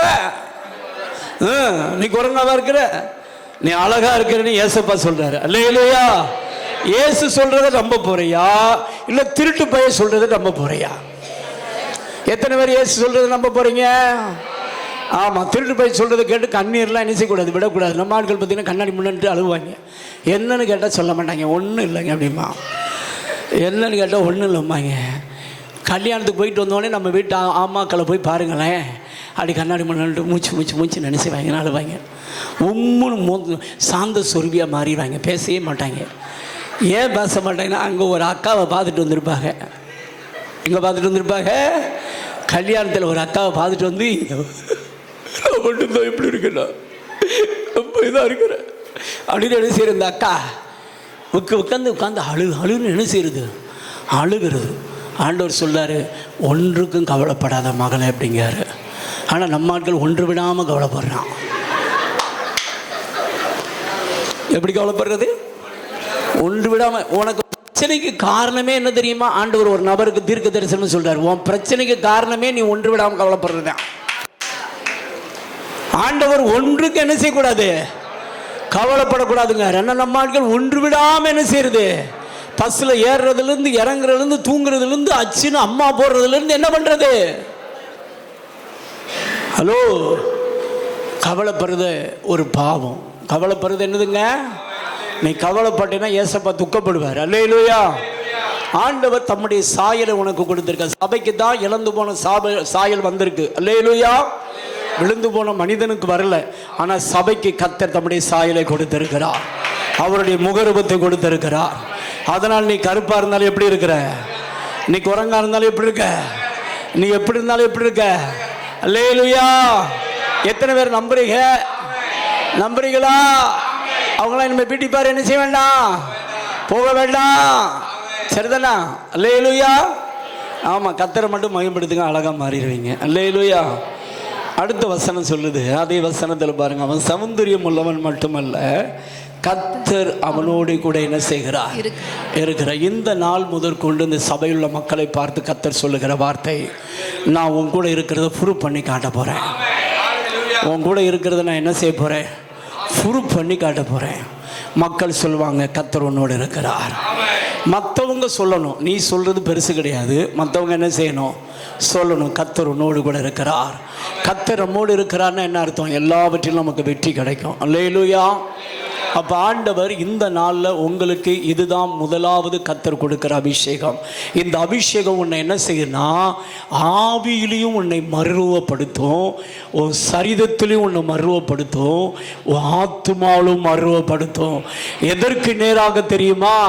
நீ மகிமையின் மேல் மகிமை அடைந்து, வேதம் சொல்லுகிற 2 கொரிந்தியர் 3ஆம் அதிகாரம் 18-19 வசனத்தை வாசிங்க பார்க்கலாம். 2 Corinthians chapter 3 verse 18 நாம் எல்லாரும் திறந்த முகமாய் கர்த்தருடைய மகிமையை கண்ணாடிகளை காண்கிறது போல கண்டு ஆவியாய் இருக்கிற கர்த்தரால் அந்த சாயலாகத்தானே மகிமையின் மேல் மகிமை அடைந்து மறுரூபப்படுகிறோம். அல்லேலூயா. நாம் எல்லாரும் திறந்த முகமாய் கர்த்தருடைய மகிமையை கண்ணாடியில் காண்கிறது போல கண்டு. எதில் காண்கிறது போல? கண்ணாடி நம்முடைய சரீரத்தின் ஒரு முகத்தை, ஒரிஜினல் முகத்தை என்ன செய்யுது? காட்டுது. காட்டலையாங்க? காட்டுது. சரிதானா? ஆனால் நம்முடைய உள்ளான மனிதனை அதை காட்ட முடியாது. அதுக்கு நமக்கு வேத வசனம் தான். அல்லேலூயா. அதுக்கு நமக்கு ஆவியானவர் தான். அல்லேலூயா. இப்போ ஆவியில் நிரம்பி நீ அந்நிய வாசலை ஜெபிக்க ஜெபிக்க ஜெபிக்க ஜெபிக்க என்ன நடக்கும் அப்படின்னா, உன் உள்ளான மனிதன் நாளுக்கு நாள் என்ன செய்வான் தெரியுமா? மறுரூபமாகிக்கொண்டே இருப்பான். அல்லேலூயா. மறுரூபமாகி மாகி ஒரு நாள் மணவாளன் வரும் பொழுது நீ அவருக்கு ஒப்பாக மாறிவிடுவாய். கர்த்தர் அதுதான் உருவாக்குகிற அபிஷேகம். அல்லேலூயா. கர்த்தருடைய வருகை ரொம்ப ரொம்ப ரொம்ப ரொம்ப சமீபம். இன்றைக்கு சபைக்கு தேவை உருவாக்குகிற அபிஷேகம். என்ன அபிஷேகம் தேவைங்க? சபைக்கு தேவை என்னது? உருமாற்றுகிற அபிஷேகம், உருவாக்குகிற அபிஷேகம். அது தாவீதின் மேல் கர்த்தர் வைத்திருந்தார். இன்றைக்கு உனக்கு அதை தர விரும்புகிறார். இப்போ நீங்கள் பார்த்தீங்க அப்படின்னா, கர்த்தருடைய வருகைக்கு இஸ்ரேல் தேசத்தில் பார்த்தீங்க அப்படின்னா, அவங்க தேவாலயம் கட்டுற இடத்துல கல் மாடம் என்று சொல்லக்கூடிய முஸ்லீம்களுடைய டெம்பிள் இருக்குது. அதை இடிச்சிட்டா தேவாலயத்தை கட்டுறதுக்கு அவங்க ரெடியாக இருக்காங்க. யூதர்கள் எல்லாரும் எப்படி இருக்காங்க? ரெடியாக இருக்காங்க. அவங்க சொல்கிறாங்க, எங்களுக்கு இந்த தேவாலயம் கட்டுறதுக்கு இடம் கிடச்சிச்சின்னா 24 மணி நேரத்தில் அங்கே தேவாலயத்தை கட்டிடுவோம். எத்தனை மணி நேரத்தில்? அந்த அளவுக்கு அவங்க ரெடி பண்ணிட்டாங்க. அது மட்டுமல்ல, நீங்கள் என்னாகமத்தில் நீங்கள் வாஸ்து பார்த்தீங்கன்னா, சிவப்பு கிடாரி 22ஆம் அதிகாரம் நினைக்கிறேன் 1ஆம் வசனத்தில் சிவப்பு கிடாரி பலியிடப்படும்னு சொல்லப்பட்டிருக்குது. அதன்படி பார்த்தீங்கன்னா சிவப்பு கிடாரி 2010 வரைக்கும் இல்லை. ஆனால் அவங்க 2012, 2018, இப்போ 2021 உருவாக்கி சிவப்பு கிடாரியில் ஒரு பழுதும் இல்லாமல், நம்ம பாசையில் சொல்லப்போனால் சிவப்பு மாடு. என்ன மாடுங்க? சிவப்பு மாடு ரெடி ஆயிடுச்சு. அதை கடந்த ஜூன் 8ஆம் தேதி பார்த்தீங்கன்னா, அவங்க வனாந்திரத்தில் வந்ததான ஆசரிப்பு கூடாரம் இருந்ததான ஒரு இடத்துல பலிபீடத்தை கட்டி பலியும் செலுத்தி விட்டார்கள். கடந்த மாதத்தில் பார்த்தீங்க அப்படின்னா, ஆசாரியன் லேவி கோத்திரத்தை சேர்ந்தவனாக இருக்க வேண்டும். அந்த லேவி கோத்திரத்தை சேர்ந்தவன் தான் பலி செலுத்தணும். அந்த லேவி கோத்திரம் இதுவரைக்கும் உலகத்தில் எங்கே இருக்கான்னு சொல்லி யூதர்களுக்கு தெரியல. ஆனால் அவங்க இந்த 2025 அந்த லேவி கோத்திரத்தை சேர்ந்தவனை ஆப்பிரிக்கா கண்டத்திலிருந்து கண்டுபிடிச்சு கொண்டு வந்துட்டாங்க. அல்லேலூயா. இப்போ ஆசாரியன் ரெடி ஆகிட்டான், பலிபீடம் ரெடி ஆயிடுச்சு, பலியும் ரெடி ஆயிடுச்சு, தேவாலயம் கட்டக்கூடிய எல்லா உபகரணங்களும் என்ன செஞ்சிருச்சு? ரெடி ஆயிடுச்சு. இப்போ அது மட்டுமல்ல, அவங்க என்ன செஞ்சுருக்காங்க அப்படின்னா, தேவாலயம் செல்லும் வழி, தேவாலயம் செல்லும் வழின்னு சொல்லி ஒவ்வொரு தெருக்களையும் பார்த்தீங்கன்னா, அதுக்கு நேரம் இன்னும் தேவாலயமே வரல, ஆனால் அவன் போட்டான், தேவாலயம் செல்லும் வழின்னு சொல்லி போர்டே என்ன செஞ்சாச்சு? போட்டாச்சு. இப்போ நமக்கும் இயேசுவின் வருகைக்கு அதுக்கு என்ன சம்பந்தம் பாஸ்டர் அப்படின்னு கேட்டிங்கன்னா, இப்போ இயேசுடைய வருகையின் முன்பாக இப்போ நம்ம வாழ்கிற காலம் கிருபையின் காலம். சபைக்கு முன்பாக இருந்தது நியாயப்பிரமாணத்தின் காலம். நியாயப்பிரமாணத்தின் காலம் இயேசு மரித்து உயிர் தெழுந்த பொழுது முடிவுக்கு வந்து கிருபையின் காலம் ஸ்டார்ட் ஆனது. இப்போ திரும்பவும் யூதர்களுக்கு கர்த்தர் நியாயப்பிரமாண காலத்தை கொடுக்க போகிறார். நியாயப்பிரமாணத்தின் காலத்தில் தான் மக்கள் பலவடிக்க என்ன செய்வாங்கன்னா, பலி செலுத்துவார்கள். என்ன செய்வாங்க? பலி செலுத்துவாங்க. தேவாலயம் இருக்கு. இப்போ தேவாலயம் கிடையாது. கிருபையின் காலத்தில் சபை தான் தேவனுடைய ஆலயம். அல்லேலூயா. இன்னைக்கு உங்களை என்னையும் கர்த்தர் தம்முடைய ஆலயமாக தெரிந்து கொண்டு அவர் நமக்குள் வாசம் பண்ணுகிறார். இன்றைக்கு நாம் எந்த பலியும் செலுத்த வேண்டியதில்லை. இயேசுவே நமக்கு பலியாக என்ன செய்து விட்டார், மாறிவிட்டார். ஆனால் திரும்ப நியாயப்பிரமாணத்தின் காலம் யாருக்கு கொடுக்கப்படுது அப்படின்னா யூதர்களுக்கு கொடுக்கப்படுகிறது. இப்போ யூதர்கள் பார்த்தீங்கன்னா பிரதான ஆசாரியர் ரெடி ஆயிட்டா, அதுக்குரிய வஸ்திரங்கள் ரெடி ஆகிவிட்டது, தேவாலயத்தினுடைய உபகரணங்கள், குத்துவிளக்கு, உடன்படிக்கை பெட்டி எல்லாம் ரெடியாக தயார் பண்ணி வச்சிருக்கிறாங்க. இப்போ அவங்க கட்ட வேண்டிய தேவாலயம் ஒன்று. இயேசு வாழ்ந்த நாட்கள்ல இந்த தேவாலயத்தை கட்டுவதற்கு 46 ஆண்டுகள் ஆச்சுன்னாங்க. எத்தனை ஆண்டு? அப்ப பாருங்க, இவன் இப்ப சொல்றான் எவ்வளவு நேரத்தில் கட்டி முடிச்சிருவாங்களாம், இந்த 24 ஹவர்ஸ்ல. இப்ப நல்லா கவனிக்கணும், இந்த தேவாலயத்தை கட்டுவதற்கு அந்த டெம்பிள், முஸ்லிமுடைய டெம்பிளை இடிச்சு தேவாலயத்தை ஒரு நபர் கொடுப்பான். அவன் தான் அந்திகிறிஸ்து. அவன் தான் யாருங்க? அந்திகிறிஸ்து. இப்ப நல்லா கவனிக்கணும். இப்ப நம்ம என்ன பயப்பட வேண்டி இருக்கு அப்படின்னா, இயேசுடைய ரகசிய வருகை வந்த அடுத்த வினாடி அந்திகிறிஸ்து வருவான். அந்திகிறிஸ்து வந்தோடனே தேவாலயத்தை கட்டுறதுக்கு என்ன கொடுப்பான்? அப்போ நல்லா கவனிக்கணும். இப்ப தேவாலயத்தை கட்டுறதுக்கு அவங்க ரெடி ஆயிட்டாங்க. அப்படின்னா இதன் இடையில யார் வரப்போகிறார்? அப்ப இயேசுடைய ரகசிய வருகை எந்த நேரம் இருக்குன்னு நம்ம சொல்லவே. இப்ப இதுக்கு நமக்கு தேவை மறுரூபமாக்குகிற அபிஷேகம். அதுதான் உருவாக்குகிற அபிஷேகம். அல்லேலூயா. இன்றைக்கு கர்த்தர் உன் மேல அந்த அபிஷேகத்தை வைக்க விரும்புகிறார். நீ மறுரூபமாகி மணவாளன் வரும் பொழுது நீ அவரை முகமுகமாக என்ன செய்ய வேண்டும்? சந்திக்க வேண்டும். அல்லேலூயா. அதுக்கு தான் கர்த்தர் தாவீதுக்கு முதலாவது இந்த அபிஷேகத்தை கொடுத்திருந்தார். அந்த அபிஷேகம் அவனை உருவாக்கினது. அடுத்து என்ன நடத்தினது? அந்த அபிஷேகம் அவனை ஸ்தானத்தில் போய் என்ன செய்தனா வைக்குது. வாசிங்க பார்க்கலாம். 2 சாமுவேல் 2ஆம் அதிகாரம் 1ஆம் வசனத்திலிருந்து வாசிப்போமாக. பின்பு தாவீது கர்த்தரை நோக்கி, நான் யூதாவின் பட்டணங்கள் ஒன்றிலே போய் இருக்கலாமா என்று விசாரித்தான். அதற்கு கர்த்தர் போ என்றார். நீ போ என்றார். எவ்விடத்துக்கு போகலாம் என்று தாவீது கேட்டதற்கு அவர் எப்ரோனுக்கு போ என்றார். அப்படியே தாவீது தன் 2 மனைவிகளாகிய இஸ்ரவேல் ஊராளானாகிய அகினோவாமோடும் நாவாலின் மனைவியாயிருந்த கர்மேல் ஊராளான அபிகாயிலோடும் கூட அவ்விடத்திற்கு போனான். அன்றியும் தன்னோடு இருந்த மனுஷரையும் அவர்கள் குடும்பங்களையும் கூட்டிக் கொண்டு போனான். அவர்கள் எப்ரோனின் சுற்றூரிலே குடியேறினார்கள். அப்பொழுது யூதாவின் மனுஷர் வந்து அங்கே தாவீதை யூதா வம்சத்தாரின் மேல் ராஜாவாக அபிஷேகம் பண்ணினார்கள். அல்லேலூயா. நல்லா கவனிக்கணும் தேவ பிள்ளையே. தாவீதுக்குள்ள என்ன வரம் செயல்பட்டது அப்படின்னா வியாக்கின வரம் செயல்பட்டது. என்ன வரம் செயல்பட்டது? அதனால தான் அவன் ஜெபம் பண்ணும் பொழுது நான் எங்கே போகணும், எந்த ஊருக்கு போகணும், என்ன செய்யணும் அப்படின்னு அவன் கேட்ட பொழுது அந்த வெளிப்பாடு அவனுக்கு என்ன செஞ்சது? கிடைச்சது. வெளிப்பாடு கிடைச்சபடி இந்த இடத்துல போப்பா, இங்கே போய் உட்காருனார்.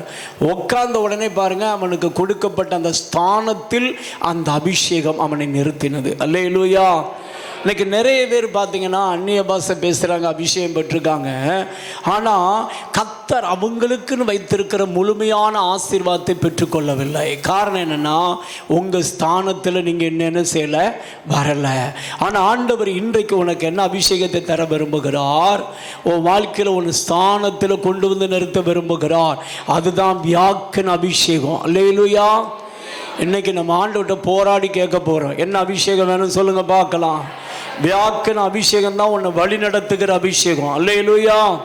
பழைய ஏற்பாட்டு காலத்தில் ஆண்டவர் இஸ்ரவேல் ஜனங்களை நடத்துவதற்கு மேகஸ்தம்பமாக, அக்னி ஸ்தம்பமாக இருந்து அந்த மேகஸ்தம்பம் எழும்பின பொழுது ஜனங்கள் என்ன செய்யப்பட்டார்கள்?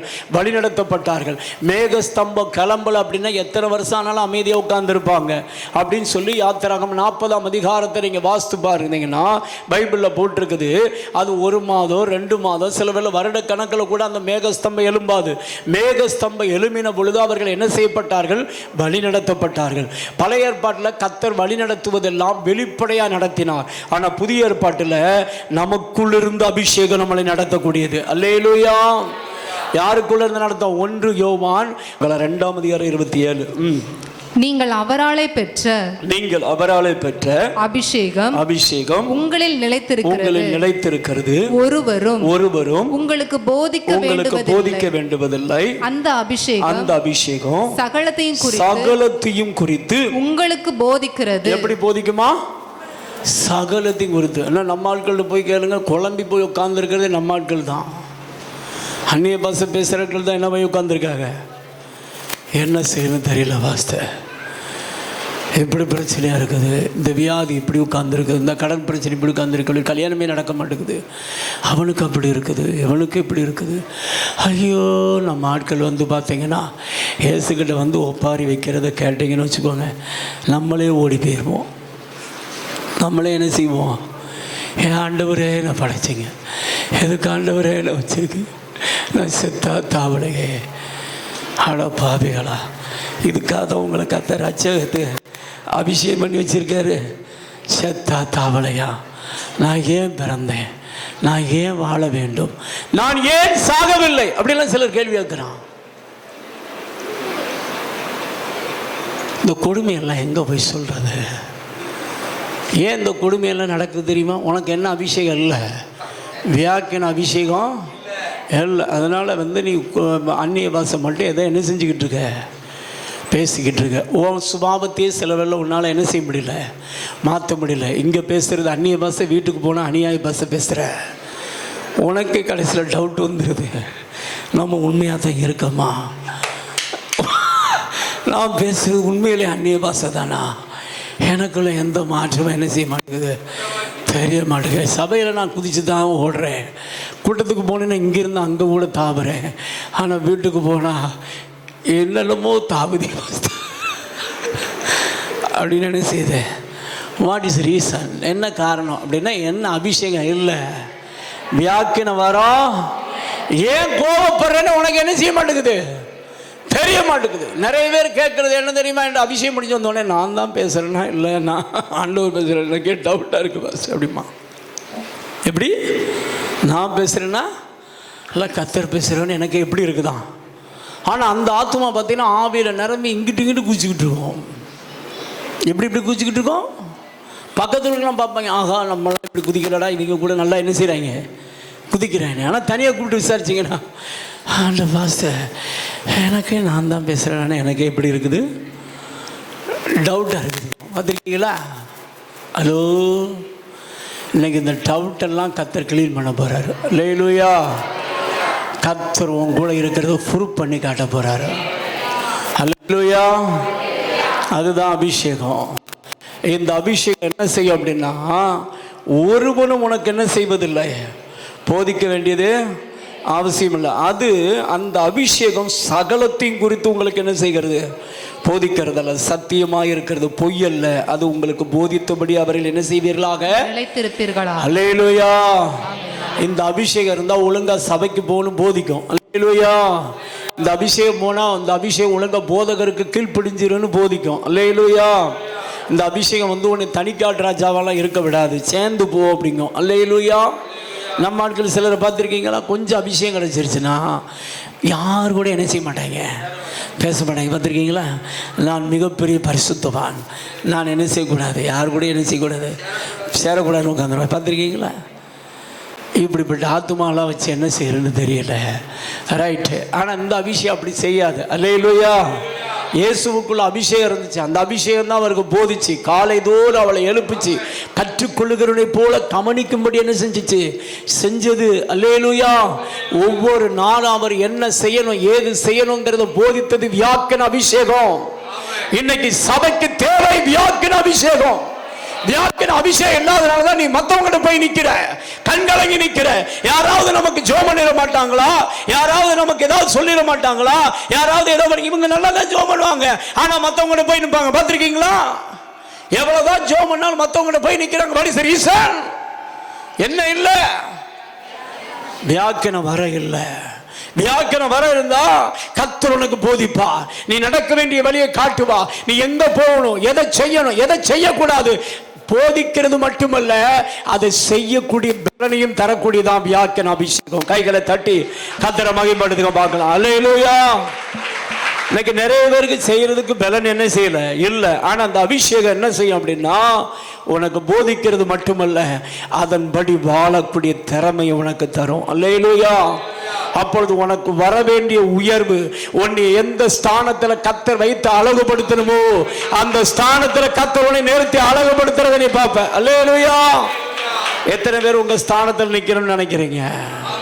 தன் கூட்டை விட்டு அலைகிற குருவி எப்படி, அப்படியே தன் ஸ்தானத்தை விட்டு அலைகிற மனுஷனும் இருக்கிறான். இன்னைக்கு நிறைய பேர் பார்த்தீங்கன்னா அந்நிய பாஷை பேசினாலும் ஆனால் நிறைய பேர் வாழ்க்கையில் உயர்வில்லை. அவங்களுக்கு கொடுக்கப்பட்ட அந்த போஸ்டிங் அவங்களுக்கு கிடைக்கல. அந்த போஸ்டிங் இல்லாமல் அலைந்து தத்தளித்து கொண்டு இருக்கிறாங்க, ஸ்தானத்தில் நிற்க முடியல. ஆனால் அந்த வியாக்கியான வர என்ன நடத்தும் அப்படின்னா உன்னை உன் ஸ்தானத்தில் கொண்டு போய் மற்றவங்க முன்னாடி உன்னை கனப்படுத்துவதை நீங்கள் காண்பீர்கள். கைகளை தட்டி கத்தர மயப்படுத்த பார்க்கலாம். அல்லேலூயா.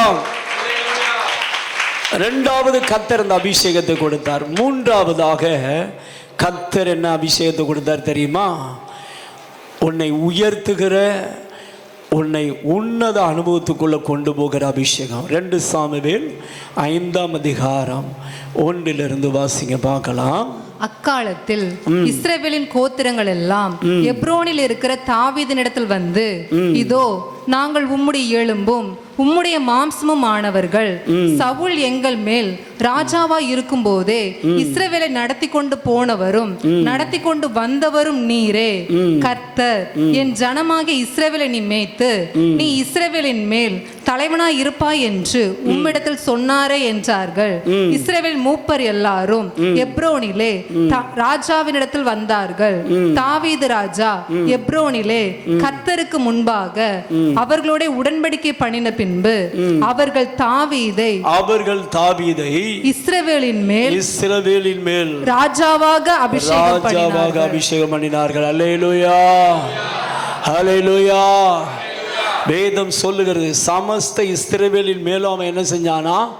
அரசாட்சி பண்ணான். முதல்ல அவன் ஸ்தானத்தில் நின்ற பொழுது யூதேயாவில் மட்டும்தான் அபிஷேகம் பண்ணப்பட்டான். ரெண்டாவது அவனை கர்த்தர் 3வது முறை அபிஷேகம் பண்ணின பொழுது சமஸ்த இஸ்ரவேல் தேசமும் எல்லா மக்களும் அவனை அங்கீகரிக்கும்படி கர்த்தர் என்ன செய்தார்? உயர்த்தினார். அல்லேலூயா.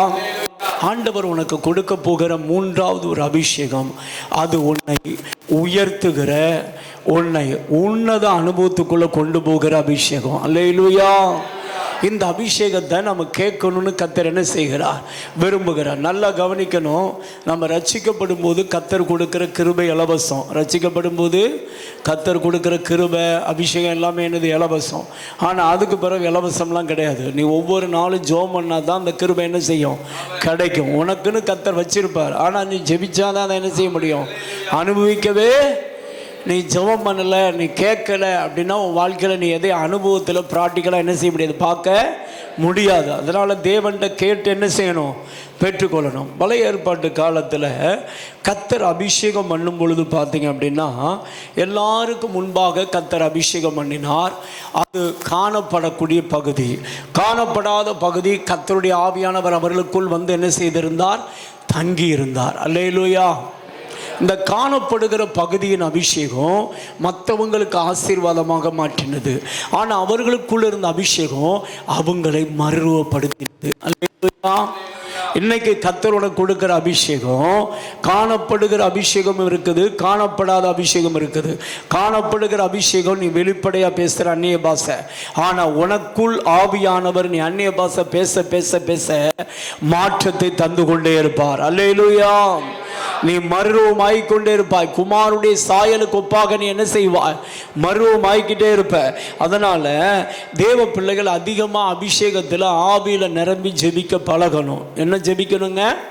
அதிகமாக என்ன செய்யணும்? எப்போ பேசினாலும் அந்நிய பாஷையில் பேசி என்ன செய்யணும்? ஜெபிக்கணும். ஆவியில் நிரம்பி ஜெபிக்கும் போது தான் ரகசியங்களை கர்த்தர் வெளிப்படுத்துவார். ஆவியில் நிரம்பி ஜெபிக்கும் போது தான் அடுத்த எல்லைக்குள்ள கர்த்தர் நம்மளை என்ன செய்ய முடியும்? கொண்டு போக முடியும். அதனால் ஆவியில் அதிகமாக நெருக்க ஜெபிக்க என்ன செய்யணும்? பழகணும். அபிஷேகம் என்றால் என்ன தெரியுமா? ஊற்றப்படுதல் என்று அர்த்தம். அபிஷேகம்னா என்ன அர்த்தங்க? ஊற்றப்படுதல் அபிஷேகம். எதற்காக கர்த்தர் அபிஷேகத்தை ஊற்றுகிறார்? தேவனுடைய பணியை, தேவனுடைய சித்தத்தை தேவன் விரும்புகிறபடி செய்வதற்காக கர்த்தர் அபிஷேகத்தை ஊற்றுகிறார். அல்லேலூயா. நம்ம சித்தத்தின்படி அல்ல. யாருடைய சித்தத்தின்படி அல்ல? நம்ம விரும்புகிறபடி அல்ல, அவர் விரும்புகிறபடி, அவருடைய நாம மகிமைக்காக, அவருடைய சித்தத்தை செய்வதற்காகத்தான் கர்த்தர் நம்ம மேல் என்ன ஊற்றுகிறார் தெரியுமா? அபிஷேகத்தை ஊற்றுகிறார். அல்லேலூயா. கர்த்தர் தாவீதின் மேல் அந்த அபிஷேகத்தை என்ன செய்தார்? ஊற்றினார். கர்த்தர் அந்த அபிஷேகத்தை யோசேப்பு மேல் ஊற்றினார். யோசேப்பு 17 வயதாக இருக்கும் பொழுது அவனுக்குள்ள வியாக்கியம் வர இருந்தது. அல்லேலூயா. அவனுக்குள்ள என்ன வரந்துச்சு சொல்லுங்க? வியாக்கியம் வரும். அதுதான் அவனுக்கு எதிர்காலத்தை குறித்து வெளிப்பாட்டை தந்துச்சு. ஆனால் அவன் எதை சொல்லணும்னு தெரியாமல் சொல்லிட்டான்.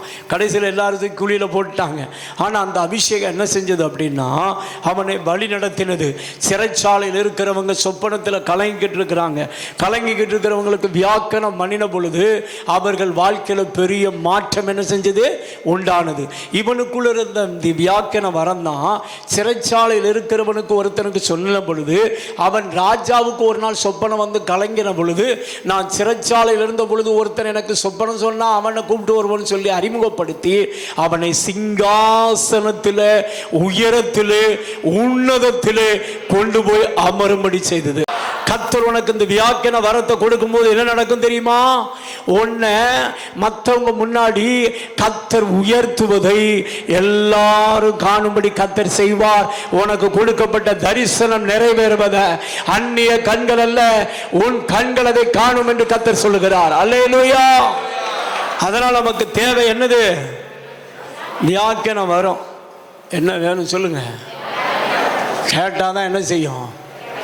கேட்காதுன்னா 10ஓட 11 வாழ போகிறீங்களா? இல்லை கர்த்தருக்கு பயன்படுற பாத்திரமா வாழ போகிறீங்களா? பக்கத்தில் கைப்பிடிச்சு கேளுங்க. 10ஓட 11 வாழ போகிறீங்களா? இல்லை கர்த்தருக்கு பயன்படுற பாத்திரமா வாழ போகிறீங்களா?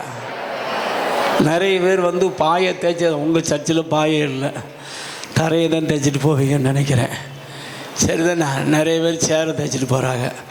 10ஓட 11ன்னு அப்படி வாழக்கூடாது. அல்லேலூயா. கர்த்தருக்காக பயன்படுகிற பாத்திரமா என்ன செய்யணும்? மாறணும். யோசேப்பு பயப்படாததுக்கு ஒரு காரணம் என்ன தெரியுமா? அவன் சிறைச்சாலையில் இருந்த பொழுதும், நீங்கள் யோசித்து பாருங்களேன், சிறைச்சாலையில் இருக்கிற ஒரு மனிதன், ஏண்டா நம்ம பிறந்தோம், ஏண்டா வாழ்ந்தோம், 17 வயசில் தரிசனம் கொடுத்தாரு, இங்கே வந்து எங்கே உட்காந்துக்கிட்டு இருக்கோம், சங்கிலியை வேற கட்டுப்பட்டி விட்டுருக்காங்க, நம்மளே படாத பாடுபட்டுருக்கோம். எவன் கவலைப்பட்டா எனக்கு என்ன? எவன் கவலைப்பட்டா? நம்ம சபையில் உள்ள மக்களை போய் பாருங்களேன். வீட்டில் மற்றவங்க கூட சிரித்து பேசுகிறான். நம்ம ஆட்கள் தான் துக்கமெல்லாம் தொண்டை என்ன செஞ்சிருச்சு, அடிச்ச மாதிரி கவலையே கண்ணு கருத்துவா என்ன செஞ்சு உட்காந்துருவேன். பார்த்துருக்கீங்களா? உன்னையை பார்த்து மற்றவன் வந்து சொல்லணும். ஆனால் அவன் சொல்லணும்னு நான் நினைக்கிறான். நம்ம அவனுக்கு பரவாயில்லடா, நம்ம பேசாமல் நினச்சி எப்படி சொல்கிறாங்க? அவங்க தான் எப்போ பார்த்தாலும் சண்டை காடு நாறுது, எப்போ பார்த்தாலும் கவலையின் மொத்த ரூபமே யார் தான்? நம்ம ஆட்கள் தான். நம்ம ஆட்கள் எப்படி உட்காந்துருக்காங்க? கவலையின் மொத்த ரூபமாக உட்காந்துருக்காங்க. அவன் பார்க்குறான், பரவாயில்ல, நம்ம கூட எப்படி இருக்கோம், சிரித்து பேசுகிறோம். இவன் சிரிக்கிறவனுக்கு காசை கொடுத்தா தான் என்ன செய்கிறாங்க? சிரிக்கிற.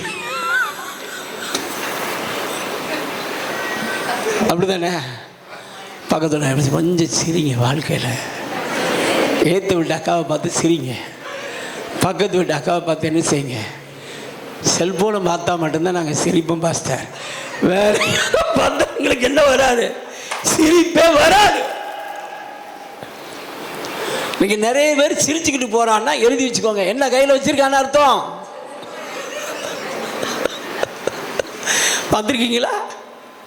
வீட்டுக்குள்ளே போனாங்கன்னு வச்சுக்கோங்க, தருமுறு நினைச்சிடுறாங்க, லொல்லு தான் நினைச்சிடுறாங்க, பேசுகிறாங்க.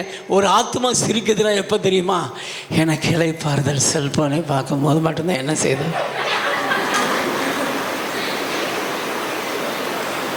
இதான் இளைப்பாறுதல்னு பைபிளில் போட்டிருக்குது. பைபிளில் போட்டிருக்குது. அந்நிய பாஷை பேசுகிறது தான் என்னது? இளைப்பாறுதல்னு வேதம் சொல்லுது. ஆனால் நம்ம ஆட்களுக்கு இப்போ இளைப்பாறுதல் இதாக தான் தெரியுது. நிறைய வாலிபன்ட்ட போய் கேட்டான், நான் நிம்மதியாக எதை நினச்சி கவலைப்படாமல் இருக்கேன்னா என் கையில் என்ன கொடுத்துருங்க, என் கையில் எதை கொடுத்துணுமா? ஆடோ பாவிகளா, இந்த கொடுமை எங்கே போய் சொல்கிறேன்னு எனக்கு தெரியல. ஹலோ, ஆண்டவர் இன்னைக்கு ஒன்று அபிஷேகம் பண்ண விரும்புகிறார். இந்த அபிஷேகம் எத்தனை செல்வத்தை கொடுத்தாலும் எத்தனை ஃபோனை கொடுத்தாலும் அதை காட்டிலும் கத்தரும் வாழ்க்கையில் எப்பொழுதும் சந்தோஷமாக மன மகிழ்ச்சியாக நிறுத்தக்கூடிய அபிஷேகம். எல்லாரும் எழுந்து நிற்போமா? தகப்பனே, இந்த ராத்திரி நேரத்தில் எங்களை நீர் கூட்டி சேர்த்த உம்முடைய முகாந்தரத்தை, உம்முடைய பரலோக திட்டத்தை, நோக்கத்தை உம்முடைய தாசரை கொண்டு எங்களுக்கு நிறைவேற்றின தயவுக்காக ஸ்தோத்திரம்ப்பா. உம்முடைய சத்தியத்தின் அற்புதமான வெளிச்சங்களுக்காக ஸ்தோத்திரம். நீர் கொடுத்த வெளிச்சத்துக்காக ஸ்தோத்திரம், சத்தியத்துக்காக ஸ்தோத்திரம். இதை ஜனங்கள் புரிந்து கொள்ளவும், இதை ஜனங்கள் இருதயத்தில் பதித்து வாழவும் ஆண்டவரே வரங்களை நாடுங்கள் என்று சொன்ன வார்த்தையின்படி ஆண்டவரே இனி வரும் நாட்களில் எங்களுக்கு இந்த வல்லமை வேணும், வரங்கள் வேணும், உம்மை நிரூபிக்கக்கூடிய அபிஷேகம் வேணும். பொல்லாத உலகம் பொல்லாத கடினப்பட்ட உலகம், வணங்கா கழுத்துள்ள உலகம், எதிர்த்து நிற்கிற உலகம். ஆனால் அபிஷேகத்துக்கு முன்பு எல்லாரும் மடங்கடிக்கப்படுவாங்க, அபிஷேகத்துக்கு முன்பு எல்லாரும் விழுவாங்கப்பா.